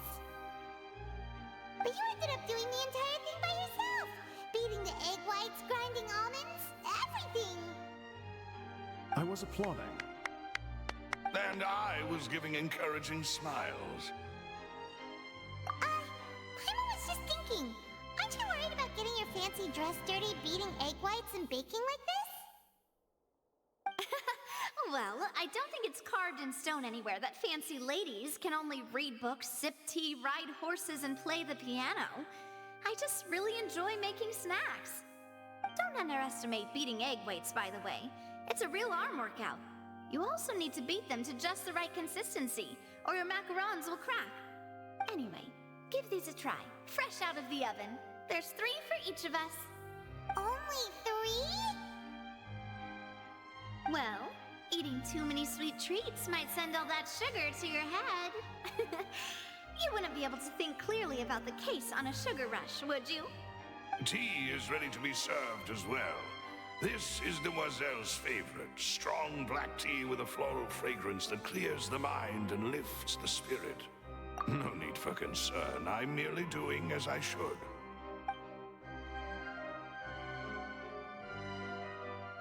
All right then, down to business.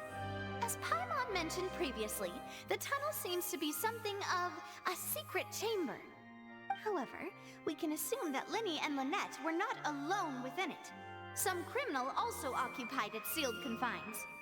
The magician twins could have committed the crimes, of course, but they lack any logical motive. Exactly! Why would they do such a thing right when everyone was watching? The flower vase and the thud we heard during the performance could indicate some altercation between Halsey and the criminal in the tunnel, resulting in the shattering of the vase, the discarding of her clothes, and her abduction. Perhaps the criminal thought that since she was chosen from the crowd, she would be too easy to identify if she was still wearing the same clothes. Paimon thinks that makes sense, but the real trouble is... True. None of the clues we found thus far support the existence of this third person. But the only people left to consider are both technically victims, whether it's the missing girl, Halsey, or poor Cowell. Huh. Could Halsey have secretly made modifications to the magic props in order to murder Cowell before making her escape? That's right. And even if she had tampered with the setup, she would need to understand the entire trick to pull it off. Nor does she have any motive. The guard said that she has never had any dealings with the Magic Troop's members. Were we not thorough enough in our search? From the sound of things, this is turning into an impossible case. Your macarons are amazing though, Navia. They smell great! They're nice and crisp and super sweet. They are my specialty after all. And I see you've already had 5 of them. What? 5? Oh, that can't be right. Paimon only counted 3, honest. Please don't worry about it. At my age, a few less sweets might actually be a good thing. No.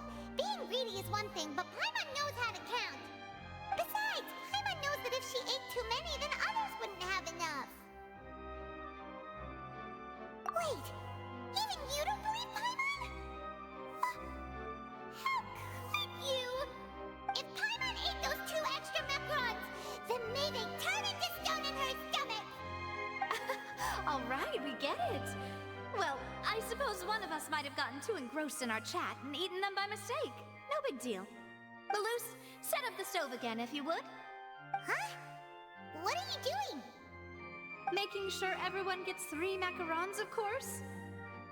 Exactly. We don't want to trouble you. As you wish, demoiselle. And I have the egg, sugar, and almonds. Well, this really is your hobby, huh?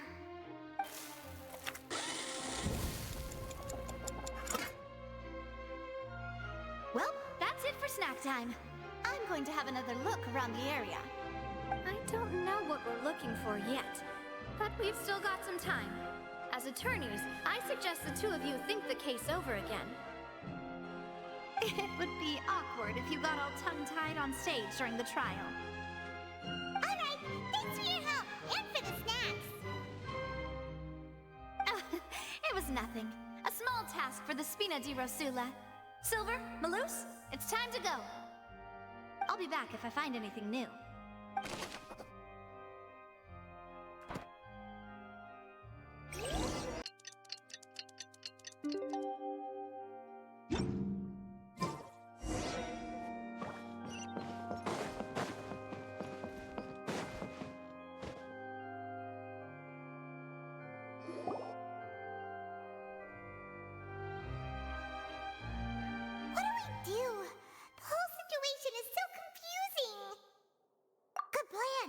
Impossible things don't just happen. We'll get to the truth one way or another.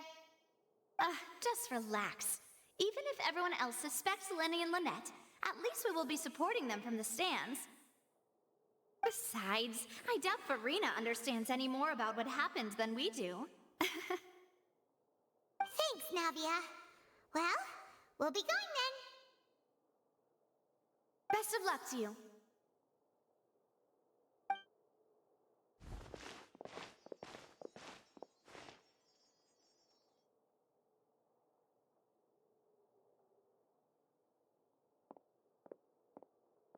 Ah, finally, you're back.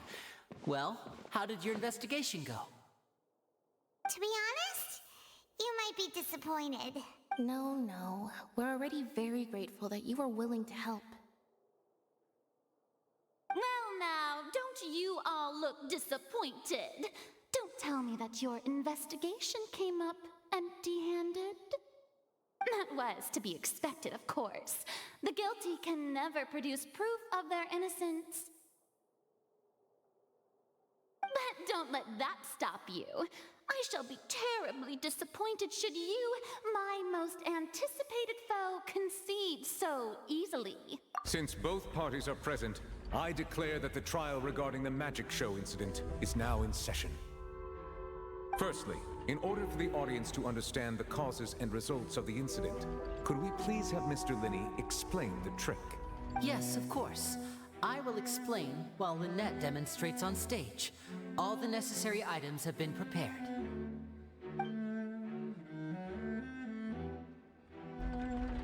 Thank you, Mr. Linney. In that case, I take your statement to be that you ran to and remained hidden within the magic box in the audience stands once the trick began, and thus could not have committed the crime. Is this correct? Yes, that's correct, Your Honor. In that case, I call upon the prosecution. Lady Farina, do you wish to refute his statement in any way? Why, of course I do. Allow me to take the first shot and break this case wide open. Mr. Linney is clearly lying.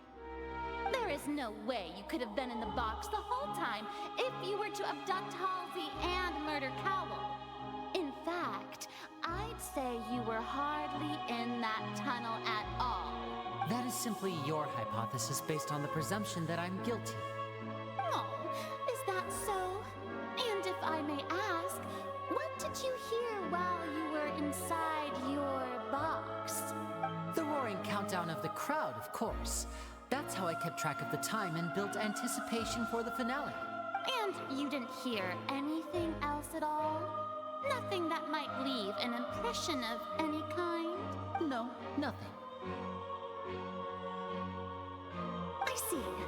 But when the count reached 30 seconds or so, there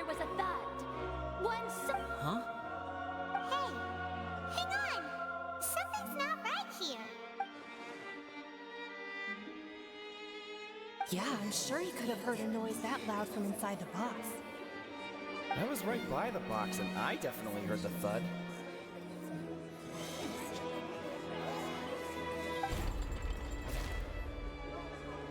Look at those scales. Could those mean... Well then, ladies and gentlemen, allow me to use the words of the magician himself. You never know what can happen in the blink of an eye. Indeed, it seems his alibi can also collapse in the blink of an eye. Of course, I have armed myself to do far more than smash your alibi. Confidence cannot go unfounded, and my foundations are rock solid. Tell me, aren't you and Lynette actually from the House of the Hearth? The House of the Hearth?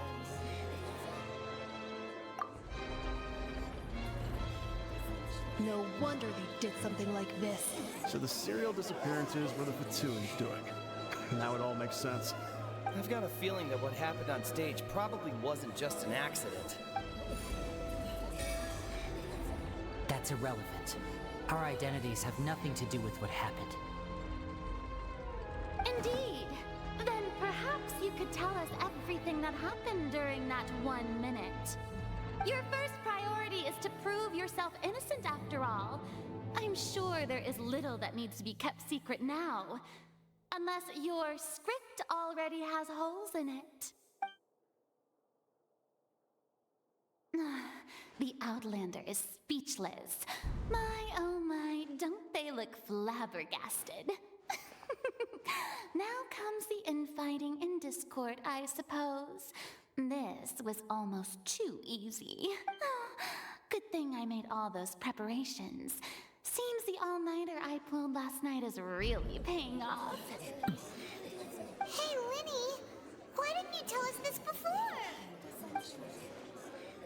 Order! Order! Mr. Linney, allow me to re-establish the facts. Lady Farina has raised 2 points. First, when the thud was heard in the Opera House, you were neither in the box nor the tunnel. Second, you and Ms. Lynette are both members of the House of the Hearth. Are these claims true?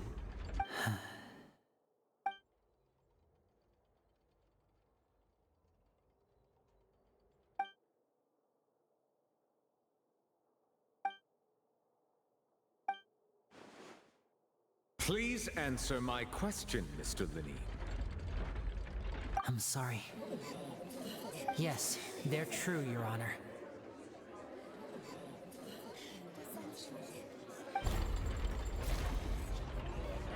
I knew it! Well, that's it. We might as well move on to the sentencing already. What should we do now? Granted. In that case, what is your request? Is that really necessary? They're already as good as guilty. The defendant deceived their own attorneys. What is there left to discuss? Order! Order, I say! Your request is reasonable, and we shall adjourn. This trial will reconvene in 1 hour. So you would stick to Mr. Linney's defense even after knowing what you do now? You certainly have more professionalism than I thought. In that case, my dear audience, let's allow the joy of victory to steep for a little while longer.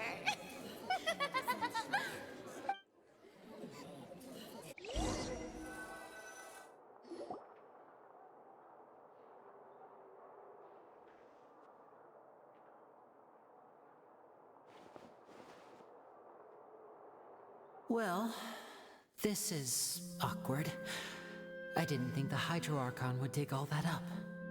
I'm sorry, Traveler and Paimon. Yeah, sorry. Paimon doesn't know where to start. We trusted you two. We based our entire reasoning on the assumption that you weren't bad guys. Not to set the wrong tone or anything, but Paimon's really mad. I'm very sorry. I know you're angry, and reasonably so, but please, let me explain. I know you've clashed with the Fatui several times before.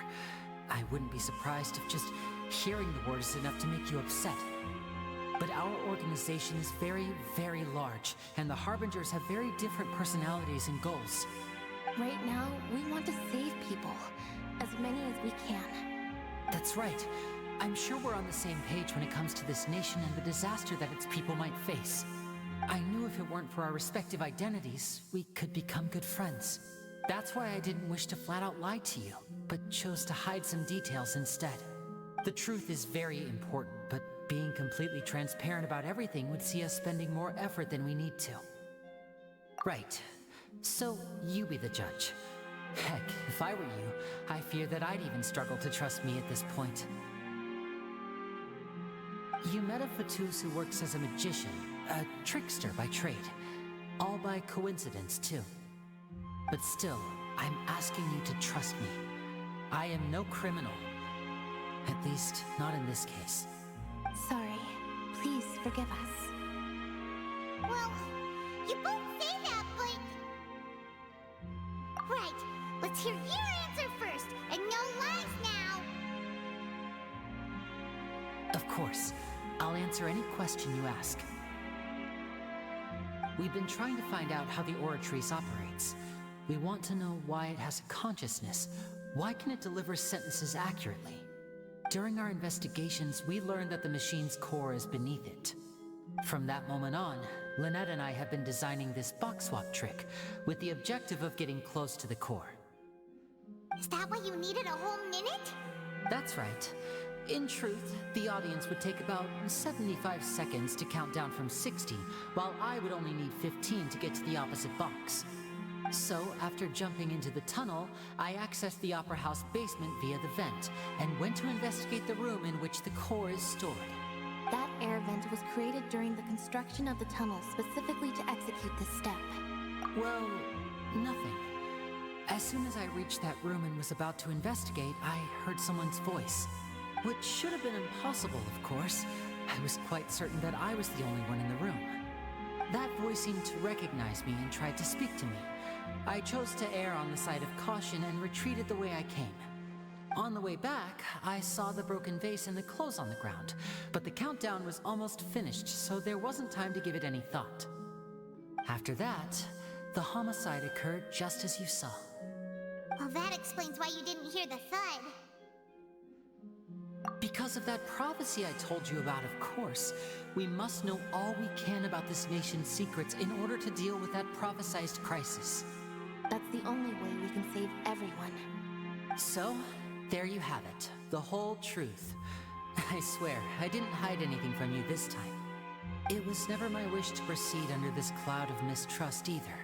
But, like I said earlier, you can be the judge. If you want to leave because you don't trust the Fatui, there's nothing I can do to stop you. Well, Traveler, you decide. Paimon will follow your lead however you choose.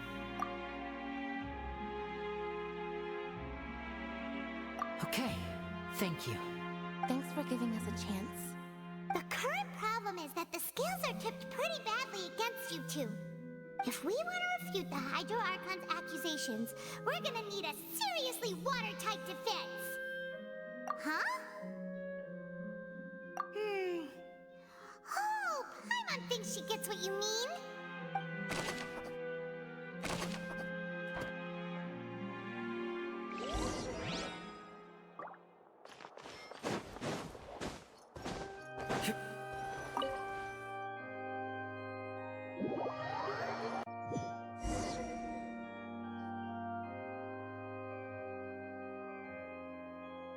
Both parties have returned to their positions. Let us continue the trial. When last we left off, Mr. Linney acknowledged the new evidence presented by Lady Farina as fact. Therefore, Lady Farina may continue stating her reconstruction of the events. That took long enough. Now then, if everyone would lend me their attention. At this stage, let's revisit that scene from Linney's perspective.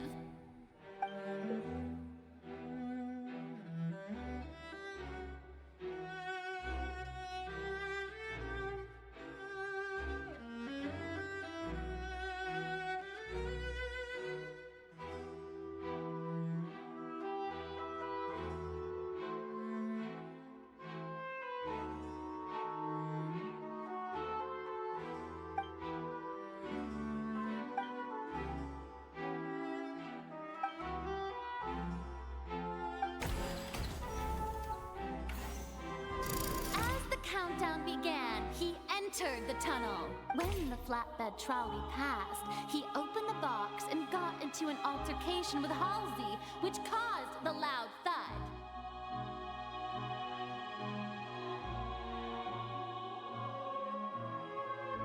He did not realize that the sound could be heard by everyone in the opera house, which is why he claimed earlier that he could not hear the sound. Finally, he used the vase to knock her out, before making her change clothes to prevent others from recognizing her. At this time, Cowell arrived in the tunnel, having heard that strange noise, and caught Linny red-handed.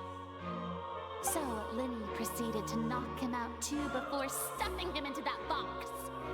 Afterward, Linny passed the unconscious Halsey to his accomplice through the magic box in the audience stands, before operating the devices such that Cowell's death would be ruled an accident. And there you have it. That's the truth behind what happened. Does the defendant's side have any objections to Lady Farina's description of... The key to refuting Lady Farina is the order of events, what Linny experienced, and what he saw.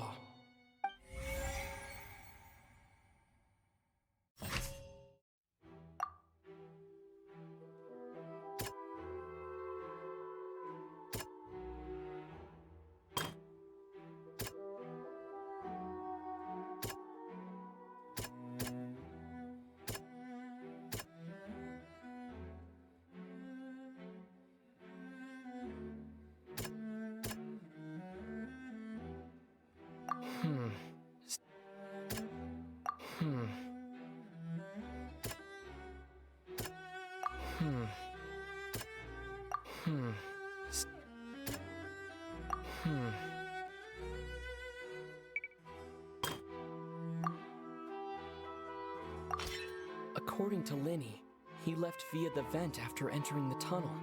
He couldn't have had that altercation with Halsey.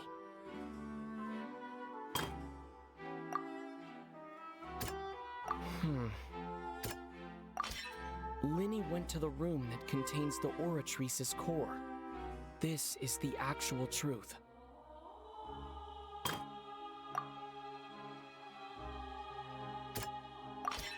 Linny did not take part in the underground altercation. He only witnessed traces of the aftermath. Attention! Ace Detective Paimon has something to say! When the countdown started, Linny did indeed go into the tunnel. But he immediately used a vent to access the Opera House basement, which is where the underground core of the Oratrice is stored. Once he reached that area, he heard a voice in what should have been an empty room. Since he felt something was amiss, he returned immediately. The crime scene had already developed by the time he reached the tunnel again, and in order to complete the magic trick, he did not remain there for any length of time.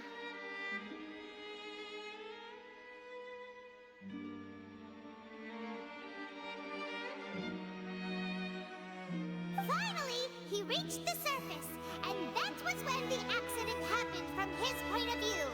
Therefore, he's innocent!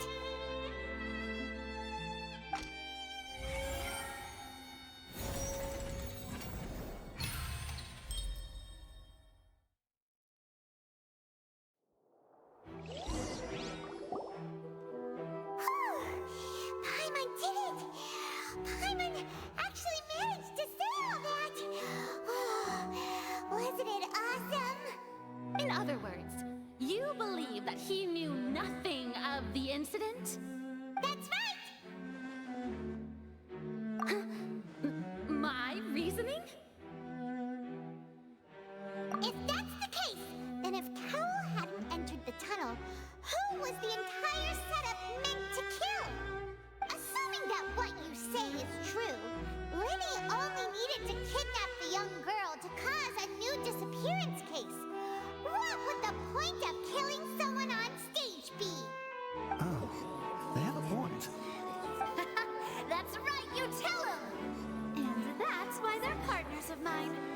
managed to turn things around. Oh, well, your denial is very strident, I'll give you that. But what proof do you have to back your claims? Of course I do. If he had been in the magic box the whole time, how could he have not heard that sound? You're saying that he wasn't.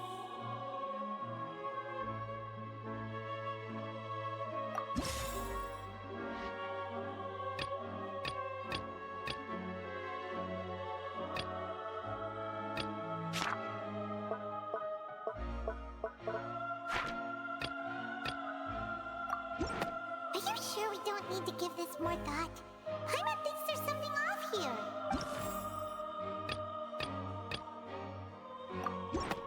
That's right! Lenny wasn't in the box or in the tunnel. That's why he didn't hear anything strange during the performance.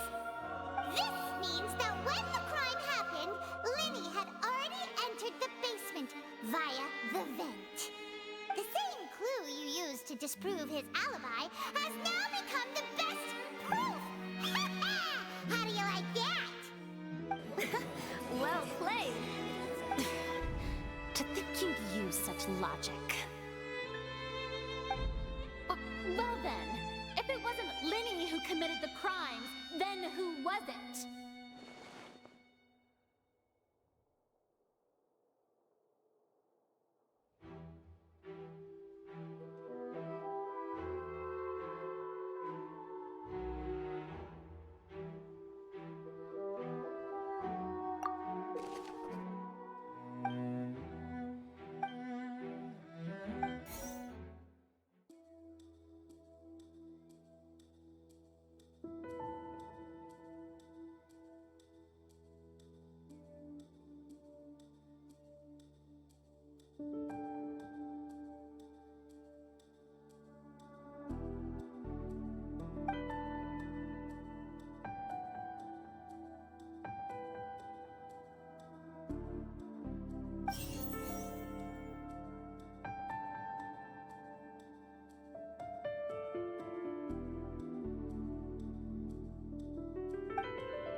Halsey is the missing person and an ordinary audience member. Or could there have been a third person involved? Is that really a possibility?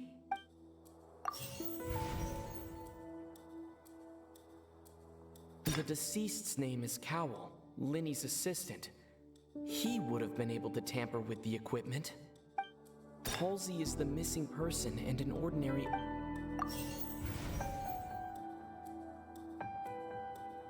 The deceased's name is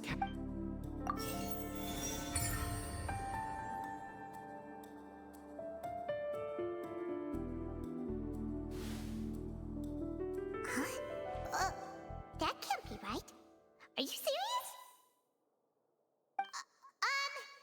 The killer was, in fact, Cowell, the deceased!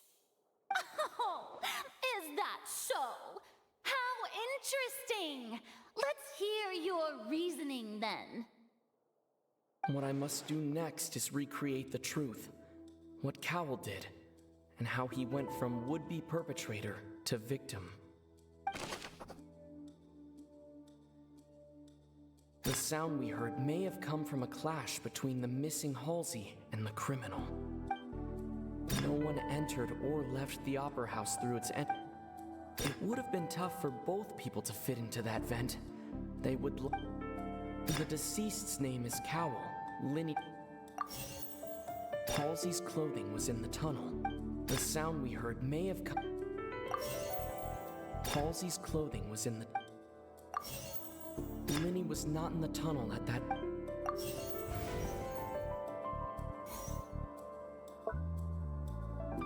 Lenny was not in the tunnel. It would have been tough for both... Halsey's clothing was in the tunnel. No one entered or left. The deceased's name is Cowl. It would have been tough for...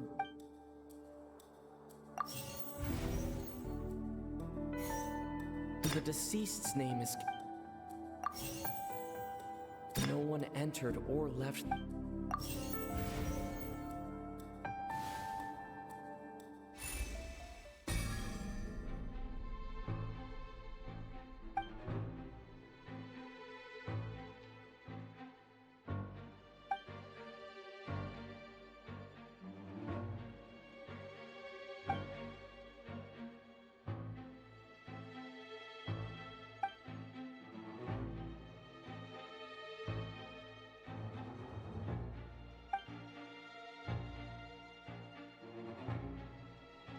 What's wrong, Traveler? Are you still having trouble figuring things out?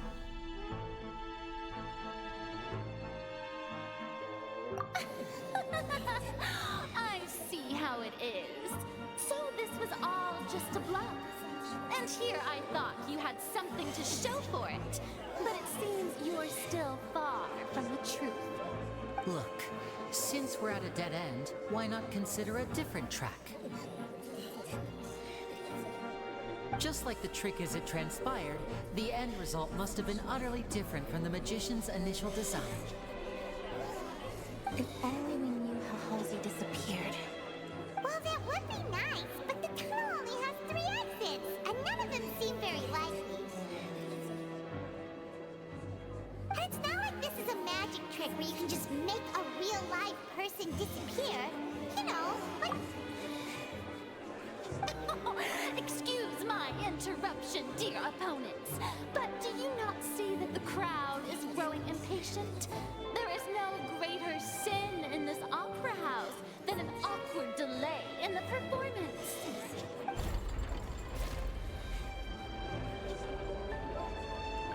If the defense is unable to make further effective arguments, we will move on to the next stage of the trial.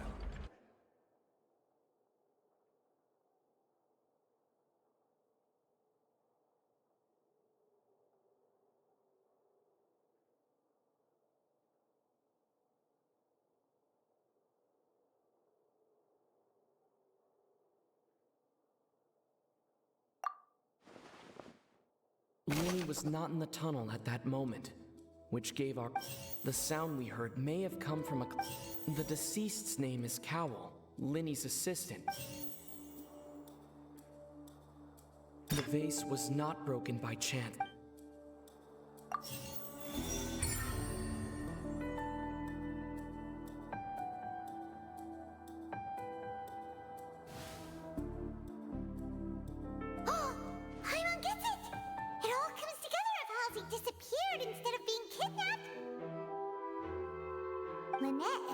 From the water tank, vanishing gradually and leaving only clothes behind. If there's a similar method where a person could be transformed into water... Just a moment, please. I do hope you know how preposterous you sound at the moment. How could a person ever be transformed into water? This is reality we're talking about here, not some magic trick. Must we really? I should think that of anyone. Your friend Linny already knows this truth very well. Magic tricks are ultimately just illusions and misdirection. But Halsey's disappearance is very real. We're talking about 2 completely different things. Even so, I trust the Traveler's judgment. The truth must be out there somewhere. Perhaps a new line of reasoning may open if we try to gather all the focal points that don't make sense. Since Cal was the deceased, we haven't placed much attention on him. But given that we aren't making much progress with the case, it wouldn't hurt to have a look at his belongings, would it? People really do come up with all sorts of harebrained schemes when at the end of their rope. The way I see it, your suggestion that we broaden the scope of our investigation is nothing but a tactic for stalling the trial. Nevertheless, I believe that this is a reasonable request on the part of an attorney.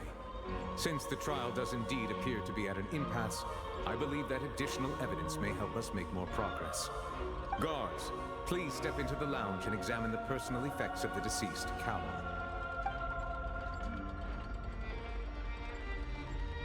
We are still examining the items, but we have already made critical progress that we feel must be shared with everyone post-haste. We discovered several test tubes of fluid within Cowell's baggage, each labeled separately. The notebook in his backpack claims that these fluids are water from the primordial sea. The primordial sea?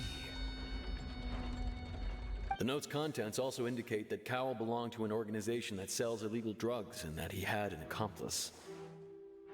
The notebook has many entries concerning safe usage of these fluids, in which the keyword dissolve appears many times. One of these tubes was labeled Opera Epiclese, along with yesterday's date. It is empty.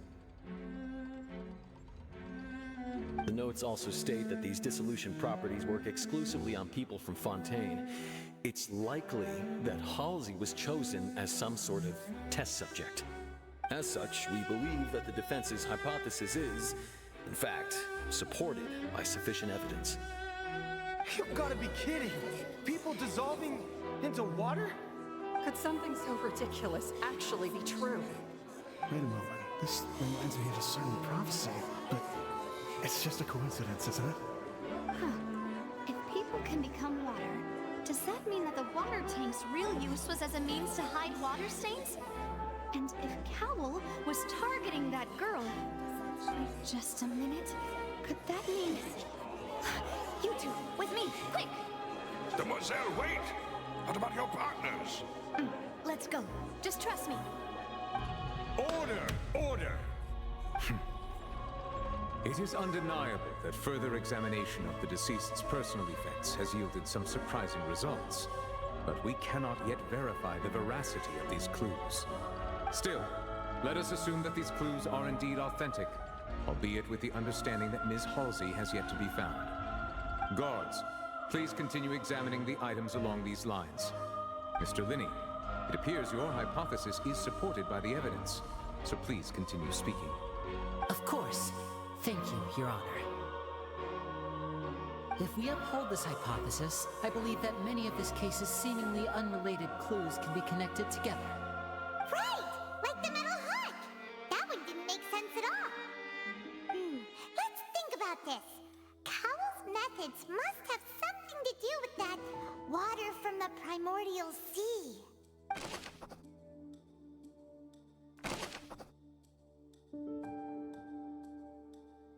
The water from the primordial sea should... The deceased's name is Cowell. Lynette was in the magic box on stage. I remember there was something else within the inner layer of that...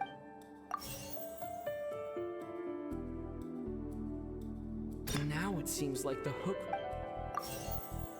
The rope that held the water tank up... Now it seems like the hook... The water from the primordial... The rope that held the water tank... I remember there was... The deceased's name is... The rope that held the water tank... The water from the primordial... Lynette was in the magic box. Now it seems like the hook...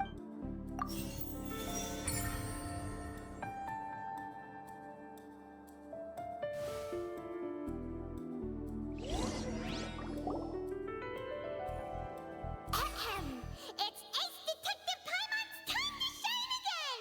In the original plan, Cowell would tamper with the water tank rope and the number selector securing his target. When the magic box containing Halsey was lowered, the metal hook would retract gradually and pierce the balloon at the top of the box. When the balloon attached to the box popped, the water from the primordial sea inside it would pour down and dissolve Halsey. Afterward, Cowl would enter the tunnel and break the flower vase to conceal the water inside the tunnel, with the remaining evidence being covered up by the water tank on stage. But he encountered something unexpected in the tunnel, and wound up being fatally hit by the same water tank he meant to use to cover his tracks. Huh. That does make sense. That actually links together a lot of the more confusing pieces of evidence. Oh dear, what do I do? Even I think they sound convincing now. Have I falsely accused an innocent person? What a humiliation. Now, it seems like the only point of contention remaining is the exact circumstances that led to Cal's death. His notes mentioned he had an accomplice who could be related to the situation. On that note, the guards have just contacted me indicating that they uncovered new evidence. I shall now invite him on stage to share it with us. Thank you, Your Honor. We were just inspecting the luggage of the other people involved in this case. And we found an identical sample of the water from the primordial sea among Linny's personal effects. What? That can't be. Oh, I see. Well, how wonderfully comedic to have your own counterattack only to come back and wound you. Does this not clear all doubt? My dear citizens, my loyal audience, allow me to present my reasoning and bring this performance to a swift close. Linny did not need to take part in the dissolution of the young woman at all. Indeed, he did leave the scene via the vent. Having made modifications to the props beforehand, his accomplice Cowl then caused Halsey to vanish using the water from the primordial sea. But upon his return, in cruel avarice, Linny desired sole credit and prepared to do away with his partner in crime. Ultimately, he knocked Cowl out, and the tool meant to cover the crime up also became a murder weapon. Now, as much as I regret having come to such a viciously straightforward conclusion, it does seem that the famed Fatui is quite the cold-blooded and ruthless organization. Am I right, Mr. Linny? We've used up all the evidence we collected. There's no way for us to make a rebuttal here. Is this the end of the road?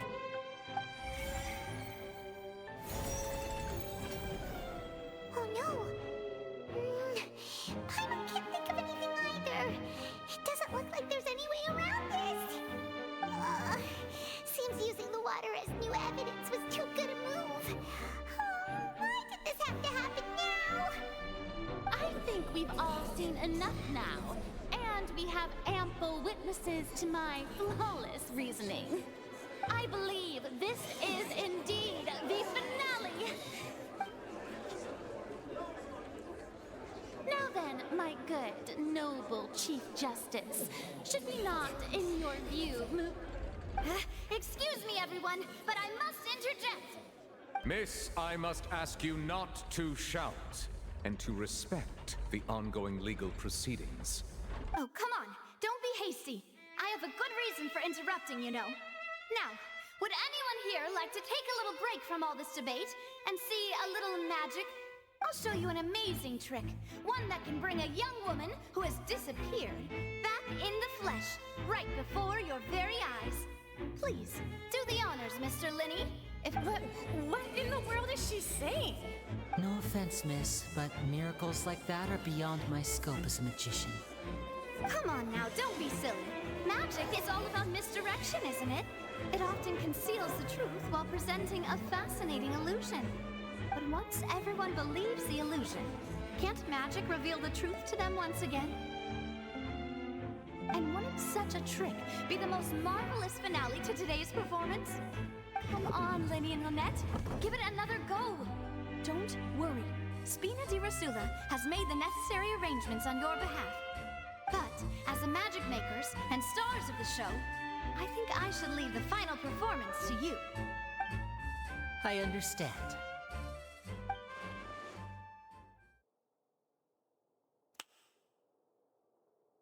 And voila!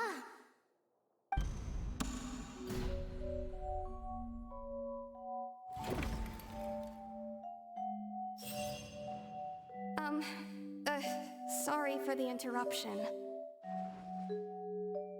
Wait, isn't that Halsey? So the whole thing about people dissolving wasn't true after all? To be clear, I'm only here because this person told me that if I testified, the merit of doing so would lessen my sentence. I was hiding outside this room listening to the proceedings because I was afraid that I would be the one put on trial. I was just feeling happy that no one had noticed me, and then before I knew it, she caught me. That'll teach you to underestimate us three. Where should I begin? I'm sorry. I'm the one who killed Cowl. I admit it. What? Why? Firstly, my name isn't Halsey. It's Lillian, and I'm originally from Mondstadt. I heard that Linny's show was gonna be a real thriller, but I missed the chance to buy a ticket, so I stole one. That's how I make a living. I steal stuff here and there, and I'd never been caught before. But I was noticed at the harbor a few days ago, and I barely got away. Linny was the one who caught me in the act. Hey! No wonder you look familiar. So you were the thief! Liddy even mentioned that you were pretty skilled. Well, and I thought that would have been the end of it, but then the number selector chose me. He even mentioned the Fortress of Meripede. That's a prison, isn't it? So you can imagine how shocked I was. I thought he was on to me for sure. So I played along with the show while looking for an opening to flee, but then I got water poured on me for no reason, and then someone jumped into the tunnel to nab me. I wasn't going to take that lying down, so I knocked him out and stuffed him into the box.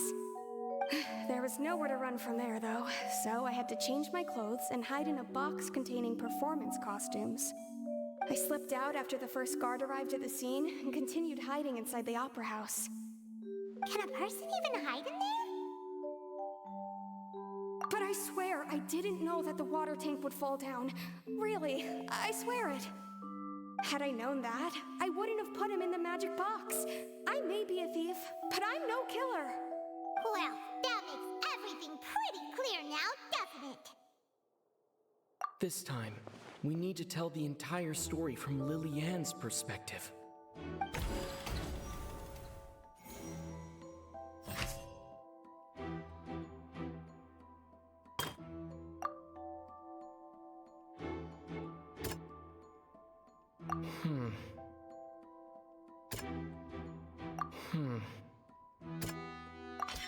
The strange sound wasn't from a fight.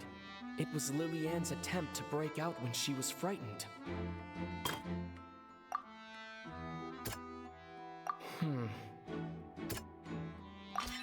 The flower vase was not broken to cover anything up, but it was smashed during the struggle between Lily-Ann and Cowl.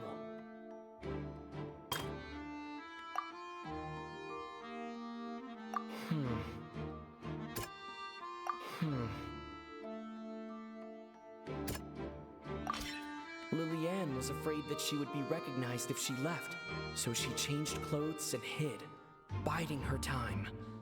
Just what one might expect of an experienced thief. And it's Ace Detective Paimon time! Having been selected out of the blue, Lily-Ann panicked. Her panic only intensified after she entered the tunnel and had water poured on her head. So she kicked the door open, producing the thud we all heard. Hearing the commotion, Cowl leapt into the tunnel, only to discover that Lily-Ann had not dissolved. He did not know that Lily-Ann was not from Fontaine, but was a thief who made her way in by stealing a ticket.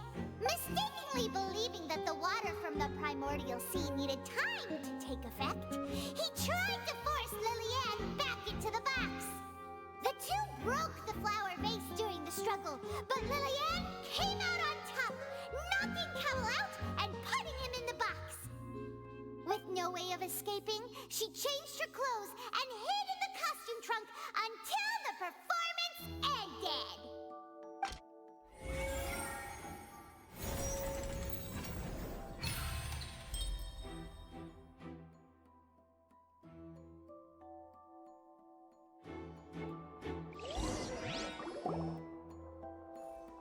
She knew that she would have to go through guard inspection if she tried to leave afterward.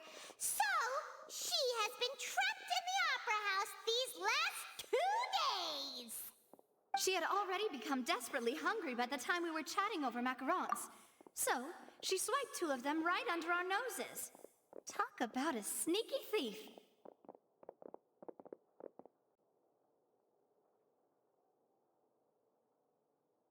At this point, all the events that happened in the tunnel have now come to light. Ah, so that's the whole story. Bravo! Bravo! Now then, Lady Farina, do you wish to speak against the defense's statements? Please answer the question, Lady Farina. Also, if I may add, the trial has not yet ended. As such, I request that the prosecution not leave the room before the proceedings have concluded. What? Are you reading my mind now? No, I have no further arguments. I admit defeat. But really, could you at least have left me with some dignity? Wow! Look at that! She's like a deflated balloon now. If there are no objections, then as the Chief Justice of Fontaine, I shall once again repeat the full sequence of events. The actual perpetrator of the serial disappearances, Cowell, selected his next victim from the audience reservation list. With some modifications to the selector, he could ensure that the pre-selected young woman would be chosen. To cover up any evidence while committing the deed, Cowell thought of allowing the water tank to fall, which would conceal the water left behind after the young woman was dissolved. He also tampered with the rope suspending the water tank, using the fireworks at the end of the performance to cause the tank to drop and hide the watermarks. He poured the water from the primordial sea into a balloon during the preparation of the magic box and stuck it to the box's lid.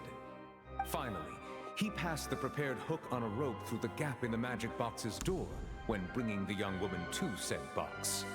When the magic trick officially began, the box containing the woman was lowered into the tunnel, tightening the hook rope and bursting the balloon containing the water. If all had gone to plan, the young woman would be dissolved at this time. However, Lillian was not from Fontaine, and thus fled the box with a loud noise. Realizing that there was trouble, Cowell entered the tunnel and met Lillian. Thinking that the waters had not yet taken effect, he decided to proceed. However, his opponent was more capable than he thought, and he was overcome, knocked unconscious, and placed into the magic box, and thus became his own final victim. Lillian, according to her own statements, then changed clothes and hid until the performance ended, before hiding in other parts of the opera house. As for Linny, he was in the underground structures within the opera house, and was thus ignorant of these happenings. From this reconstruction of events, we can conclude that Linny, the accused, is in fact innocent. While there is much in Linny and Lillian's conduct that should still be investigated separately, this case, at least, can be handed over to the Oratrice to make the final decision.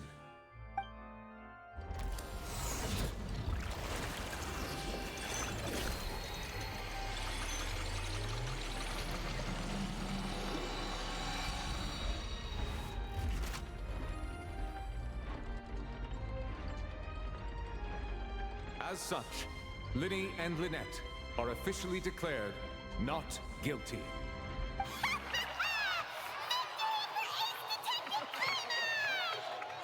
Great work, partners. Thank you all. Thank you so much. Next, I think we deserve an explanation, Guard Vaughn. How did you find the water from the primordial sea in Linny's baggage? Right! Your discovery caused me to make a serious mistake, you know. Or was that not a discovery, but false evidence that you dared to bring before this court? I suspect that the accomplice mentioned in Cowell's notes was not Linny, but you, yes?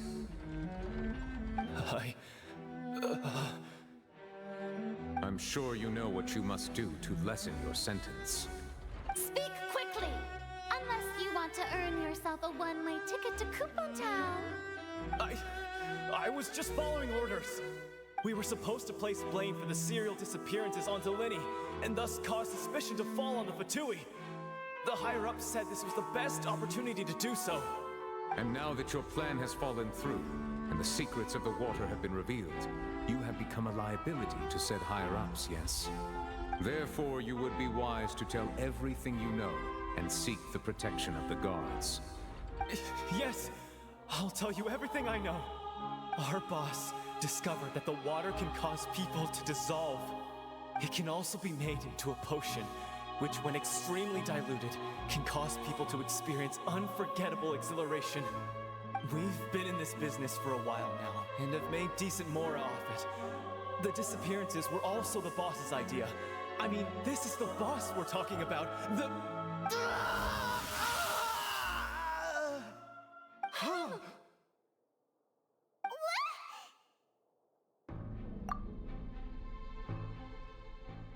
And now he can no longer talk. Such ruthlessness. I shouldn't have expected any less of them. An outrageous act. All present, please submit to inspection immediately.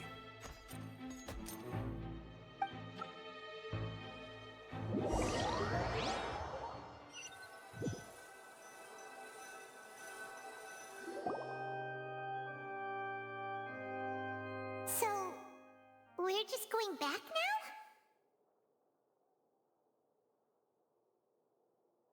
That's true, but... Traveler, Paimon! Please wait. Linny... I know you may not want to speak to me right now. Maybe you don't even want to look at me. But still, let me thank you again for defending me to the end. Even after you learned that I'm a member of the Fatui. I guess. But regardless, I'd like the opportunity to set things straight. I didn't approach you with any ulterior motives or ill intent. I've spoken to you as myself, just plain Linny this entire time. As for why I'm a Fatus, it's because the goals of the House of the Hearth align with those of an orphan like me. That's all. That was how Father, who you might know as the Knave, approached recruiting us back then too. The Knave? The one who controls the House of the Hearth? She's your father? That's right.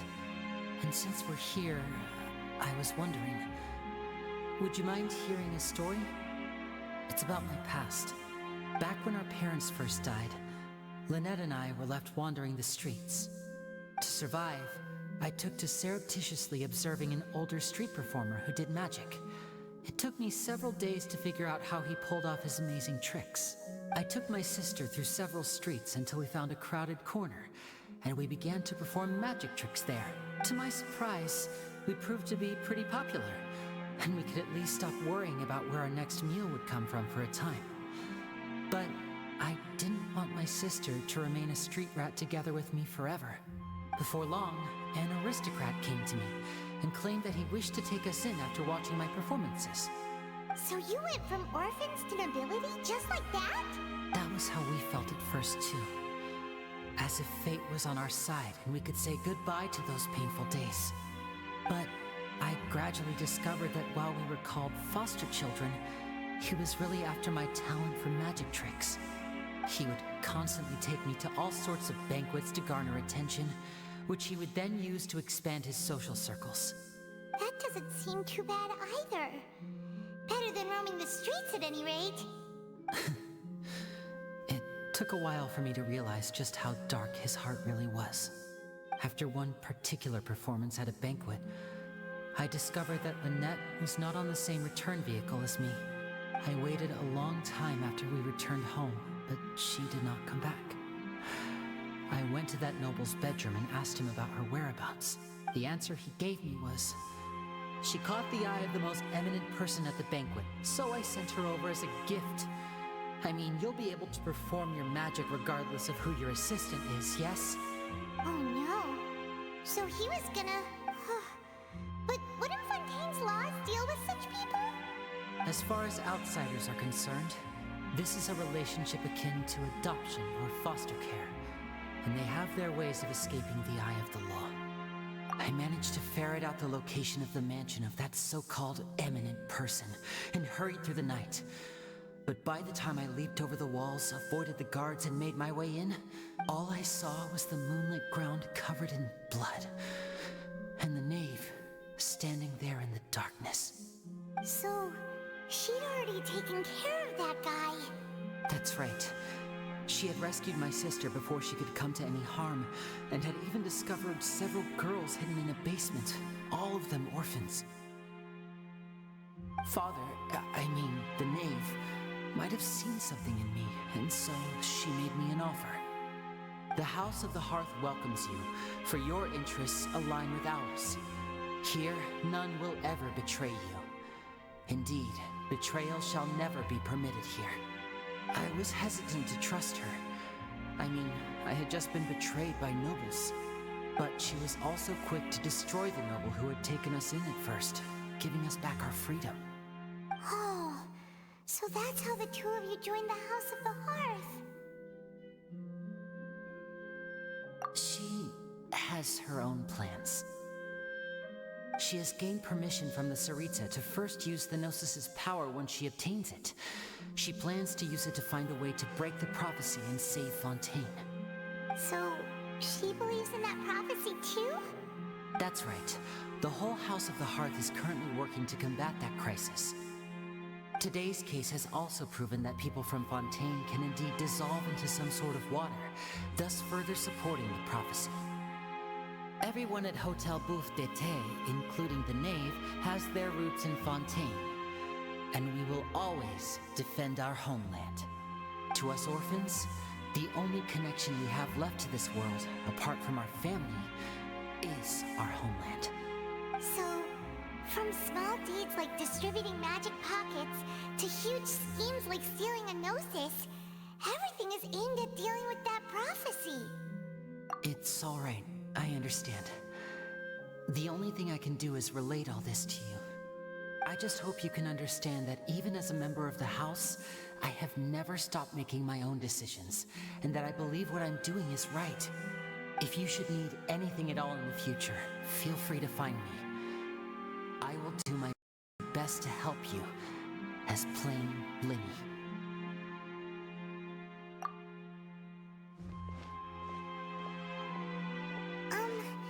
Bye, Linny!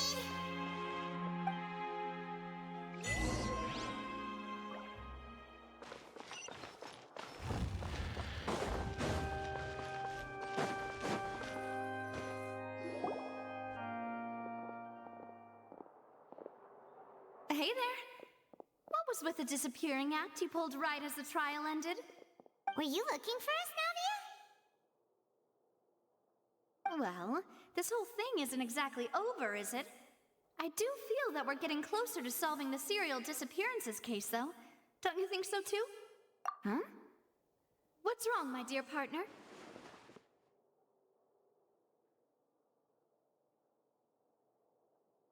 Besides, are you sure we're the ones who can crack a case that's been cold for decades now? And given that there's new evidence from the trial, there should be a trail of breadcrumbs for the Hydro Archon's people to follow now, right? Ah. I see. Well, I won't lie. I'm a little shocked to hear that from you. But I suppose you are just travelers who have only arrived in Fontaine after all. Sorry. I might have been too presumptuous. Don't say that, Navia. Ah, and we were having so much fun investigating with you, too. was like having new waters flowing into a stagnant mire, causing new hope to spring forth, and the reflection in the murk to become clearer. Sorry about that. I'm a bit prone to nostalgia. Don't mind me. Wait, shall we have a farewell meal? You know, to commemorate our time as partners? Huh? Do we really need to get that formal? Well, guess you really did treat us as partners, huh? Well, I'd just like to have a proper ending to every important memory. That way there are no regrets later. Anyway, it would just be a meal, so it shouldn't take up too much of your time. You don't have to twist Paimon's arm. If Boss Navi is treating, count Paimon in! Oh, wonderful. In that case, why don't we return to the court of Fontaine and head to the Hotel de Boer? I believe we'll make it just in time for dinner.